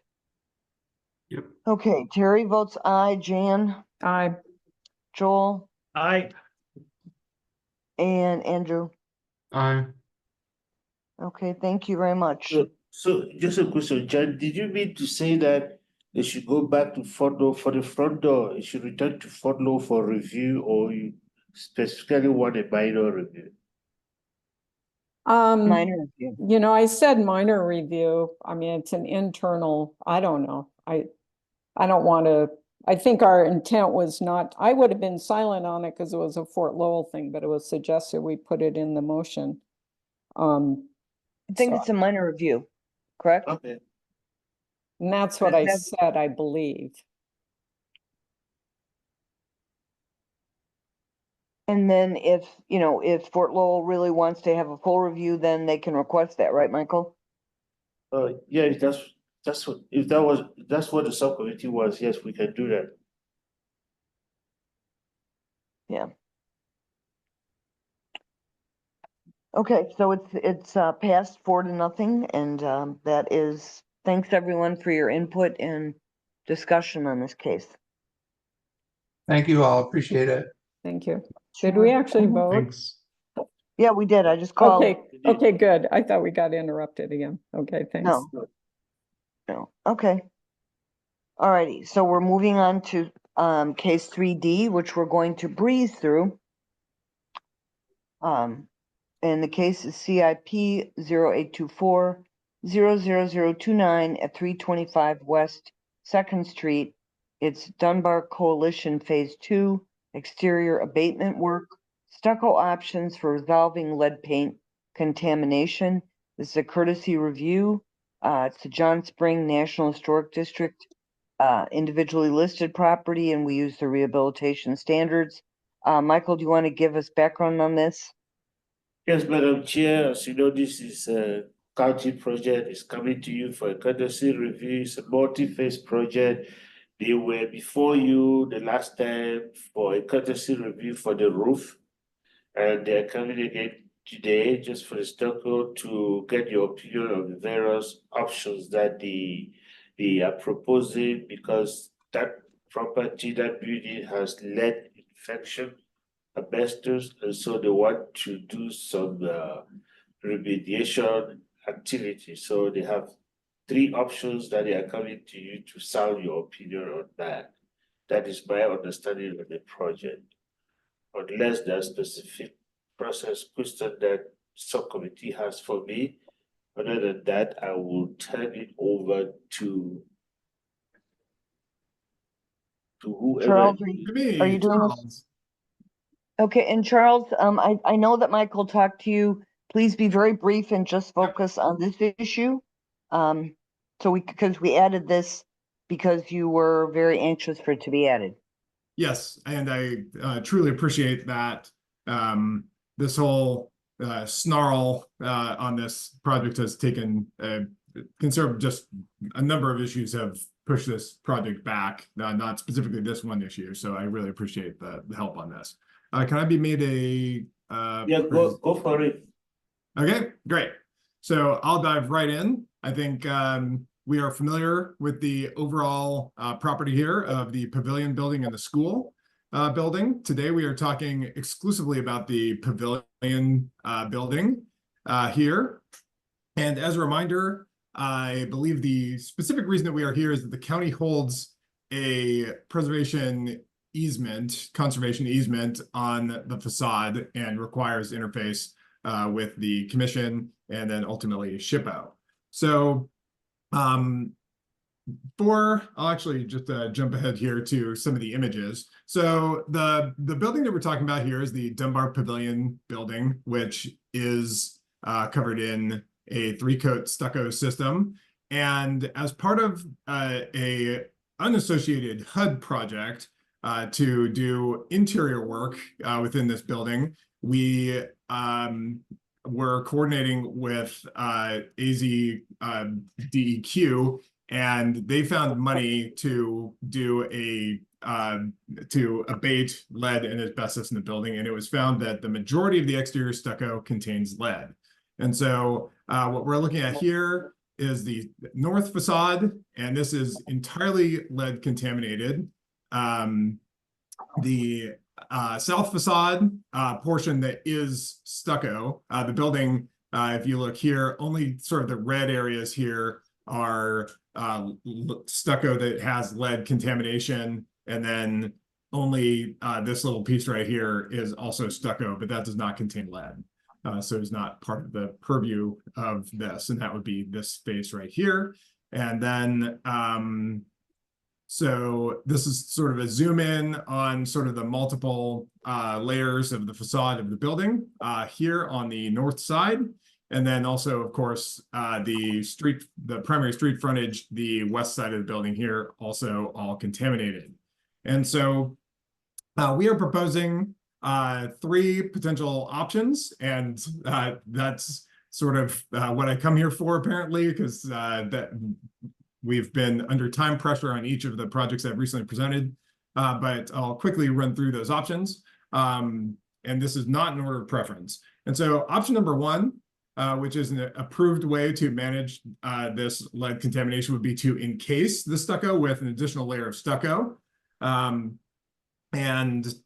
we would do so by adding new lath and then a 1-coat stucco system over the top, and then we would paint that, as well as all window frames and other elements of the building with matching paint, so color matched exactly. And the overtopping stucco material would be textured to match as closely as possible to the existing stucco texture, which you can see here in this photo.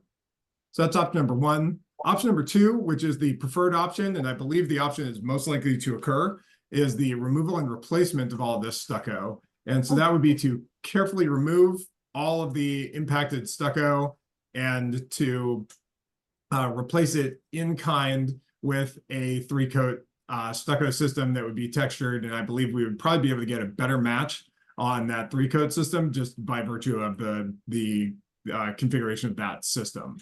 And so for this and for the previous version, obviously we have, sorry, I think I've got a slightly better picture here that shows the sills a little bit better, sills and heads and jambs.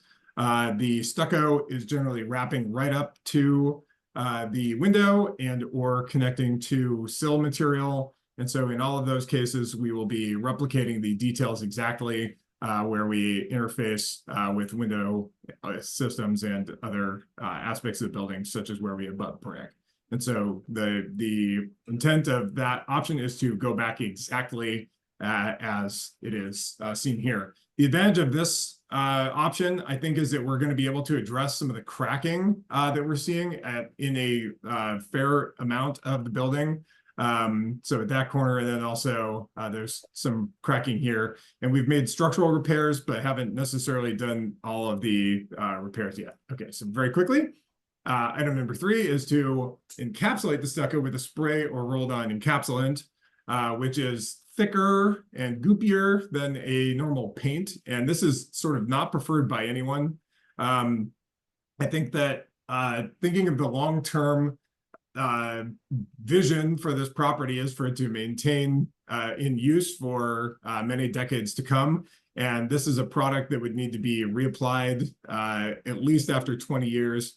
And sort of maintains the underlying problem to be dealt with another day. And so as does option 1. So option 2 is greatly preferred, both in terms of serving to repair the building, in addition to addressing the lead damage, and then also to once and for all get rid of the offending material. And then so just really quickly, I'll end here. Anything that is orange or yellow is going to be re-stuccoed or have one of the 3 options. And the only difference in the color is sort of the building masses. So the orange is one building mass and the yellow is another. And I will pause for questions. And discussion. Yeah, again, this is a courtesy review, so we're just giving our feedback. Yep. So who would like to start? This is Joel. I will. Number 2. Okay. Jan or Andrew? Yeah, yes, Jan, I totally agree. I support your preferred alternative of just removing and restuccoing. It just makes so much more sense than the other 2 alternatives. Yeah, Andrew? this is Andrew. Yeah, I agree. Number 2 is preferable. I would also just throw out, if you guys can, through that removal process, if you find any trace of original colors or anything, that'd be great. Because the kind of cool features of the building that are modern, like the projecting concrete slabs above the doors and the the pop out trim around the kind of international ribbon windows, that's all kind of muted back by it all being painted beige. So if you guys find anything, that'd be great, and it'd be great to see them more historically. That's fantastic. I really like that. Likewise, sort of for the concrete plinth that we have around the building as well, because I think we can restore some of that interest to the building facade. That's a fantastic idea. Thank you. Makes it a lot more exciting. Yeah. Thanks, Andrew. Thanks. I also support the second option. It is the most costly, correct? Yes. And you have support for that? I believe so. It's like the other projects I've been here for. I'm going to get a reputation. We're in the process of pricing sort of simultaneously, and so it is possible that we would have to, in this case, I think we can say downgrades to one of the other options. And I think that ultimately we would be able to attain, I think, the same rough outcome. It would just not be as good for the building in general, I would say, but appearance-wise, it would be, let's say, equal. Well, I think the consensus is that 3 is a no-go. I mean, and for me, and 1 would be okay, but it wouldn't really address the full extent of the problems. And both 1 and 3 would require repeat treatments, right? If the cracks got worse, and I mean, that's sort of my feedback on that. What do the rest of you think? No, agree. Yeah, I think for the long-term preservation of the building, doing the most permanent solution, even though it's more costly, is the better way to go if you can do it. Yeah, I think also just go ahead. Go ahead. No, I just think that by removing it, you are gonna see those, potentially see those fascinating details and Mhm. paint colors and changes, because it's sort of Mhm. monolithic now, right? But you don't want to be Yes, fanciful and add details that aren't there, or that weren't there originally. Yep. So any other feedback, group? No, thank you. Yeah, thanks for that concise presentation. Anyone else want to add anything, or shall we let Charles and Corky go after this long meeting? A quick question. Do you guys think this is the original stucco to the building, or do you think it was ever re-stuccoed with this texture? Corky, do you know the answer to that? I'm In almost 2000 certain it's the original stucco. Yeah, Okay. that's my thought as well. I believe that this portion right here, actually, we did in 2008 when we disconnected or removed a sort of non-historic connection piece between the spring or excuse me, the pavilion and the Dunbar building. So there was some damage here that was redone, and I think it might have included this whole face, which is why it's not lead contaminated. So, but it's the original. Oh, I see. That's interesting. Yeah, I mean, buildings 1948 to 1951, I would, clearly they tried to save money on the back end of it by not stuccoing, but I believe this is the original stucco. Yeah. Cool. Thanks, guys. Yeah, thank you and good Thank luck. Yep. Appreciate your input very much. Thank you. All right, let's move on to item 4, public and institutional use in a development zone discussion. 4A is discussion on the use of public and institutional buildings as comparative properties in development zones. We will not be hearing that, discussing it today. Item 5, task force and inclusivity report recommendation. The 5A discussion on best practices for naming of city and county-owned physical assets. We will not report on that either today. Let's move on to item 6, current issues for information discussion. 6A is minor reviews. Michael? Yes, Madam Chair, we had a couple of reviews this past week. Andrew helped me out with that. We had one at 502 East 4th Street for a roof in West University. Andrew, you want to update? Yeah, that one was approved. It's a like for like replacement. Yeah, that one was easy. And then the next one was another roof in Amory Park at 748 South 4th Avenue. South 4th Street Avenue, sorry. Yeah, this one we approved, but with the condition that the low slope roof would be replaced with an asphalt roll that has granular coating to it to match the shingles, since the design guidelines of that preservation zone don't allow white roofs. So that was the only thing. The applicant did come back to us with some additional color options, so we provided some feedback to them. That was about it on that one. Yeah. And then the other one that was supposed to be a solar panel review at 460 South Otero in the barrio, the applicant did not show up, so that was not reviewed. The last one that we reviewed on that day was 138 East 14th Street for a roof. Yeah, that one was more contentious for sure. I think it was a code violation, right, Michael? Yes. Yeah. So it's a kind of a Victorian era home, and it had an asphalt shingle roof, and the owner replaced it with a PBR metal panel roof, not a standing seam, but without permits, and there was a violation issued for it. I recommended to not approve the metal roof.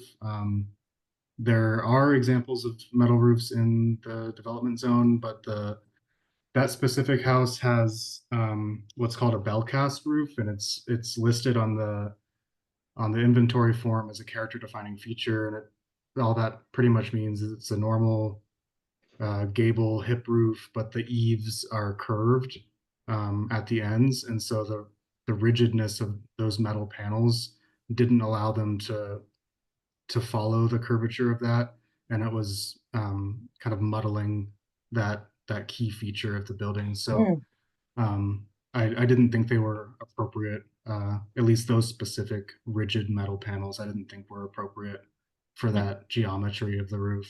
So I recommended not to approve it. And a shingle roof or something that's flexible and can conform to that geometry would be more appropriate. And what was the Those stuff. address on that? Yeah, it's 138 East 14th Street. And you said it was a violation or not? Yeah, it was a is violation.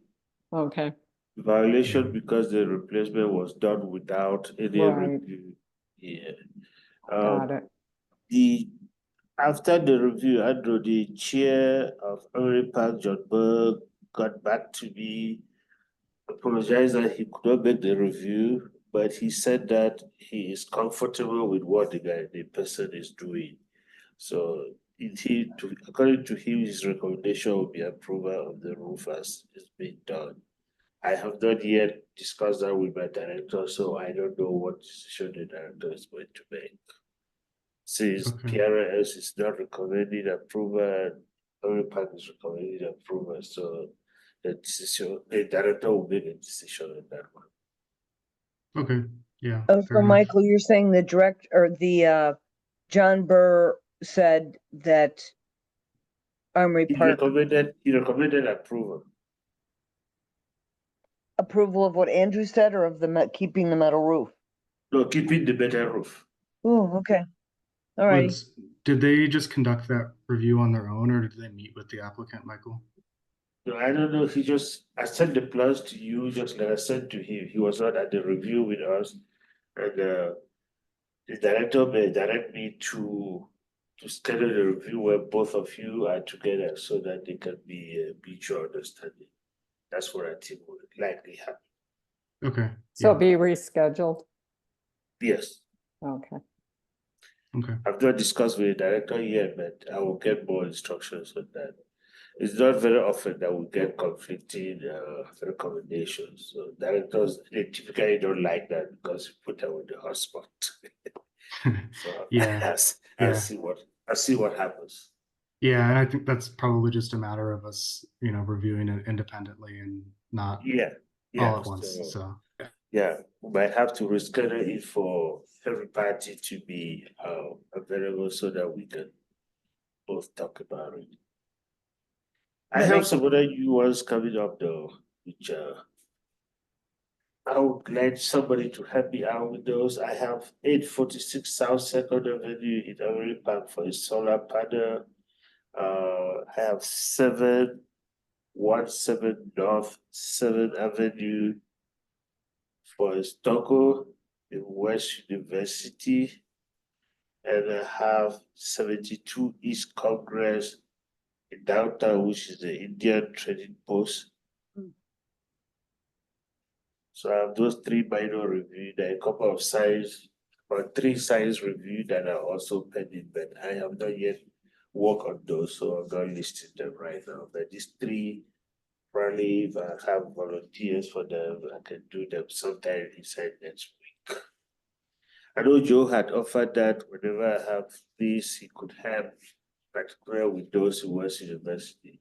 I may need you, Joe, because the one at 717 North 7th Avenue, it's actually a zoning violation in West University, so we may want to do an on-site review on that one. So I can tag you on that one. Yeah, If you'll be Michael, I can available. help with that one if you want. Okay, thank you. That will be next week. Yeah, okay. I can probably help with the other 2 sometime next week. Okay, thank you, Joe. I will reach out to you. And typically we'll send the plans to you so you see the files and then I set up the meeting. That's what I have for minor review, Madam Chair. And thank you both. A 6B, appeals. No, we do not have any. Okay, thank you. Item 6C, zoning violations. We continue to work with them. Like you were supposed to see one today. I don't know why the applicant did not show up, but has been to West University. Is the Aggie House on Euclid that they took out all the windows and the roof. And so they got into violation. So they will come to you as soon as we get them. That's all Thank I you. can say. Item 6D is review process issues. And also discussion on possible special meeting in November. So, because we'd already discussed last month, just having 2 meetings, like Yeah. one in November, one in December. So you're Yes. thinking because of the caseload, we might need to do a separate one in November, an I'm- additional one. Yes, Madam Chair, particularly because Capstone project, they have that their new student housing apartment on the corner of Euclid and Speedway. They have gone to West University and they are pushing for the review of that to be done. And I believe the subcommittee had instructed us that whenever Capstone is coming on, we would like them to be a separate item. So my thought process was, if at all possible, that you could do maybe a special review just for Capstone or something, Capstone or one other project, just to get it going. So I don't schedule it with other projects and takes you another 3 hours of sitting here. That was the Okay, only- so how many properties will there be in the capstone review? If I told there will only be 2, there will be Capstone will be one big one, and then we can add one small one, which will be a quick review. And who's the architect on that? For the Capstone, Yeah, I don't know who the architect is. I didn't go for that meeting. Maria went, I don't know. But West University's voted 7-0 to recommend approval of their concept. so Joel would have to recuse? It would be preferable if he does. Yeah, I think so. Okay, so, yeah, so what's the date we agreed on for just a regular meeting in November? November 11th. What? Yes. That was last month, we talked about that, remember, that's in the LAR. Okay. Yeah, November 11th is a Monday. Oh, sorry, then it will be the 14th, I think. Yeah, that's our regular meeting time. Yeah, that will Yeah. be 14th, yeah. So we picked that because then 2 weeks hence is Thanksgiving. Right, right. No, that I get. It was the 11th that threw me. Yeah, so what, can we do another one in November? I can do the 21st, but I can't do the 7th.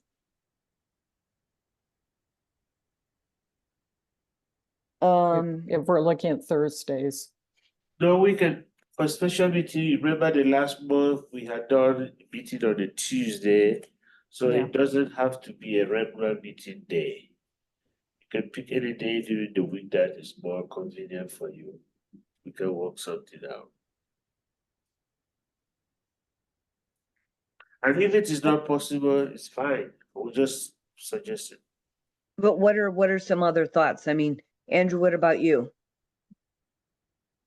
I'm generally pretty flexible. If I know far enough in advance, but Okay, what about you, Jan, for, let's say, Tuesdays? Well, again, the week of the 4th, I can't, well, I could probably do the 5th. I could do election day, but I can't do later in the week. And then Tuesday, let's see, the 12th. I have a conflict on the 12th. And I could do the 19th if it wasn't a long meeting. Like if it only went till 2:30. And if we did something like 2 cases? If it went till 2:30, I'd be fine. Yeah, okay, I so worry let's, about capstone.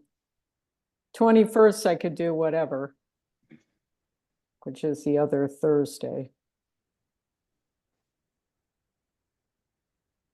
okay, let's, so basically, 21st go is ahead. too close to Thanksgiving, Madam Chair. It's a week mean, it's what? away. It's a said week twen- away, Oh, okay. Thanksgiving's the 28th. so it's a Oh. whole week away. Okay. So, so we've got the 19th, the 21st, and the 5th, and if we want Jan on, she can't do the 7th. Are you still open for all those dates, Andrew? Yeah, those all work for me. I have some standing morning meetings, so as long as it's after The usual like time? yeah, Okay, usual and- time.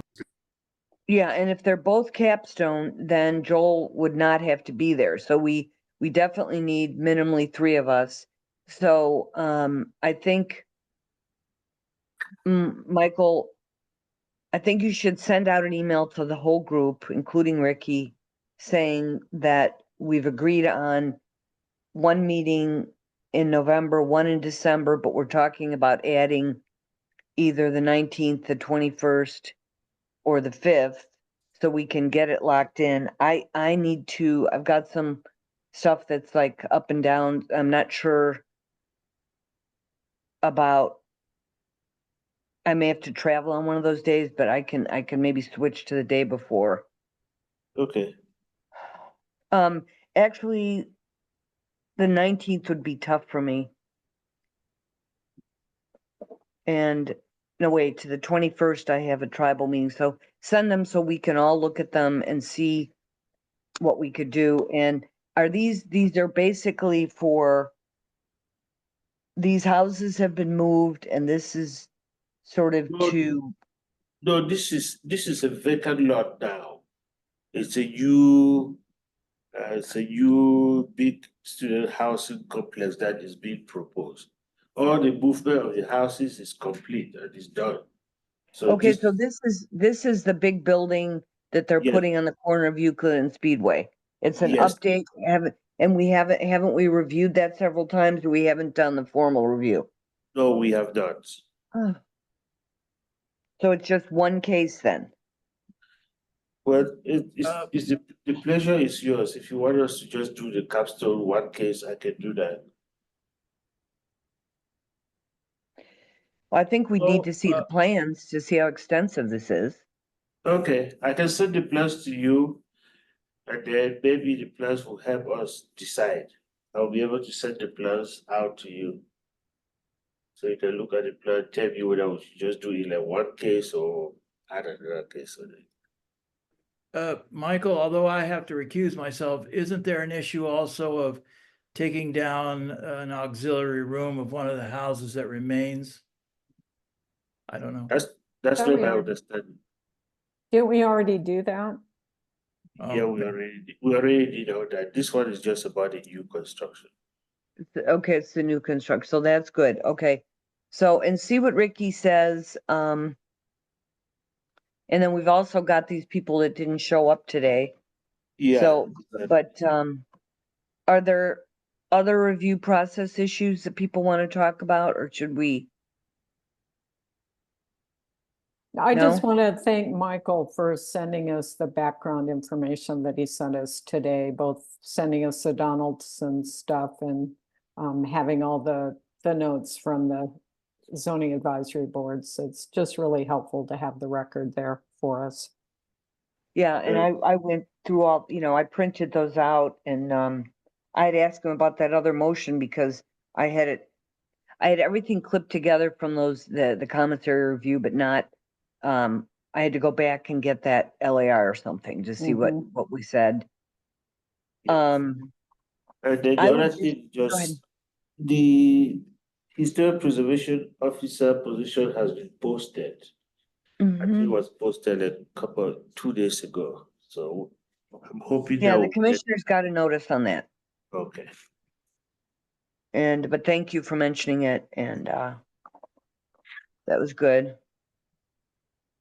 And anyway, we had some pretty brief, succinct presentations today, but I think we have to really watch it when we've had some really lengthy ones because people don't make presentations. They try to run through the awkward documents on the city portal, right?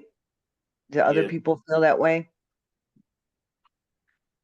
Yeah, it really varies. I mean, sometimes the stuff they've submitted is kind of lacking, and then if their presentation's lacking, it's hard to follow. But these are all good. yeah, but the Speedway, capstone on Speedway is not going to be an issue because they're Yeah. architects that know what they're doing, hopefully, and we Yeah. should learn about this other one. But they can triple the length of a case when it should be about a 20-minute case, Yeah. and it's too much. And I know Michael tries to do what he can. So, any other comments under review process? On the one that didn't show up today, and in general on the violations, is there a way for us to get? Is there like a report that the code or the inspector puts together on the violations that could be shared with us?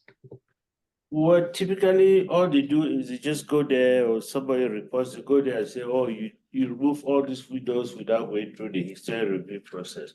That's typically what they say. They do not give a detailed report as to, that's as much as they do. They'll just say you're in violation because you put in these windows, you remove these windows, you remove this door, you are supposed to go through the history review process. Okay, so they don't take like pictures or anything like that. So there are pictures that I can submit to you, the applicant, I can submit pictures to you. That would be really helpful. We force the applicant to submit the photos, but this one was just lousy and difficult to get enough photos that really tell you exactly what it is. He submitted about 48 photos or something like that, which a lot of them did not make sense. But And it sounded like they went to the West University Historic Zone Advisory Board twice. Is that right? We got their second time through there. yes. Okay. But at least it's noted. Remember how in the past it was very rare that the code violation was listed as such. Yeah, I appreciate that. And the CE number is the code violation, right? Yes. Mm-hmm. Yeah, the number. So I mean, we always would have to ask about that. And thank you for doing that, Michael. Yeah. We're trying to upgrade, we're trying to do, we listen to you and try to do what I will appreciate make it. your review also easier. Well, and hopefully it's showing up in the system that way too. As Terry noted, it should have a different number. So that's great. Yeah, and we appreciate that. So those numbers are sure a mouthful. But anyway, item 7 then is summary of public comments. Were any additional comments received by the posted deadline? No, Madam Chair, except for the one that you read for the case on 3C. Okay, except for previous on 3C. Okay, thank you. Item 8 then, future agenda items. So our next meeting is, unless we reschedule another one, is November 11th. And what do you have for that right now? I have Capstone, I have Johnny Gibson here in downtown. I have 911 North 6th Avenue. I have 582 South Main. But I'm going to discuss with you, Madam Chair, if we do not have a special meeting, then I'll need to discuss with you as to which one we can put on that day. Okay, that was helpful. So is the 6th Avenue the one that the zoning violation? No. Oh, plus the zoning violation that did not show No, up. that's Euclid. That's Euclid. That's 819 North Euclid. The one that did not show up today. Is Johnny Gibson an ID case? It's on the, yes, it is. Okay, one thing, I sent you an email that was from Carlos Lozano. It would be really helpful if you could respond to that, Michael. It was about a thing on, if we had heard it, that building on this, on Broadway in the Sunshine Mile area. I do not believe that we have. I will have to look. I don't think we have, but I will have to look into a record and see. Because I really don't want him, I don't want him to put you on the spot during the transportation subcommittee meeting. I mean, during the full commission meeting, because we shouldn't necessarily be discussing, you know, cases from plans review there. But it would be helpful if you could see if there's anything upcoming. I thought that, does anyone remember, Jan, would you remember? You wouldn't, Which Andrew, one? 'cause it's been a while. On Broadway in the Sunshine Mile, was there a grocery store that was being proposed and changes to one of the existing buildings on the Sunshine Mile? There's the Proposed old- as a grocery? Yeah, Yeah. the old dollar store kind of by the Sonic is, I think it's gonna be a Trader Joe's. Okay, that's the Nope. exactly the one. Yeah, that's No, what I wasn't, do I not- wasn't there for it. I do not recall that we ever did that review. I know the only thing related to a grocery store that we've done on Broadway was when they were doing the nomination for the historic landmark for 800 North Country Club. Right, yeah, it wasn't, yeah, so, no, I was mistaken, I was thinking of this old one, but Andrew hit it on the, you know, because Carlos didn't know if it was actually Trader Joe's or not. Yeah, That- and as far as I know, they've only submitted their like preliminary development plan. So I don't know where they are in the process and when that gets to us, but just to flag it, there It has are, not yet come to PRS, but it It- will. yeah, just to flag it, it looks like potentially demolition of 3 contributors in the Hmm. district, so. Ooh. Yeah. I wondered how they were gonna do it, Trader Joe's, huh? Yeah. Yeah. But For sure, it has not yet come to PRS. So it hasn't, so it's. And but the demolition- city's tracking the demolition. I think that's what Carlos probably is starting to sweat, having seen demolition just proceed. So, but please answer him somehow, or maybe I put him in will. touch with Andrew, or so we know what's going on and if we can do anything, or just learn about it. I will. Okay, thank you. Let me just see where my pen went to. All right, anything else, group, that you want to add anything to the agenda? The next one? I'm just joking. No, we don't. Okay, well, thanks, everyone. And then, Michael, if you would send out that email so that we all can look at the dates, check our calendars and see. So we're talking of Who we November can the get 5th, from. November the 5th, November the 19th, and November the 21st, right? Those Yeah, 3 days. and I just realized that I have meetings, I'll have to respond. The 21 isn't gonna work for me Okay. unless somebody else chairs, and we have 3. So let's everybody respond and then we'll figure out what's gonna work best with a Okay. quorum. I'll do Thank for you. the 3 days. Thank you. And Terry, I'll send you that motion. I really appreciate it. Thank you. And you can, you can copy me? copy Michael, he can put it in and then I'll review it against the transcript or whatever, or, you know, that'd be good. Andrew, did just- you just- ask to be just- copied? Yeah, you can just send it to me. I'll send it to Terry because she looks at it Okay. So probably just send it to me. Yeah, Is and that then I okay, send it Terry? back to Okay. you guys. Yeah, Okay. Okay. yeah, good to I'll do copy that. me. Yeah, good to copy me so I know what's in there. So, all right, Okay. we'll see you all later. Thanks. We're adjourned at 3:16. And have a good rest of the afternoon. Thank you. You too. Thank you. thanks, Bye. bye. Bye, everyone. Thank you Bye. all. Bye. Thank you all. Thank Bye. you.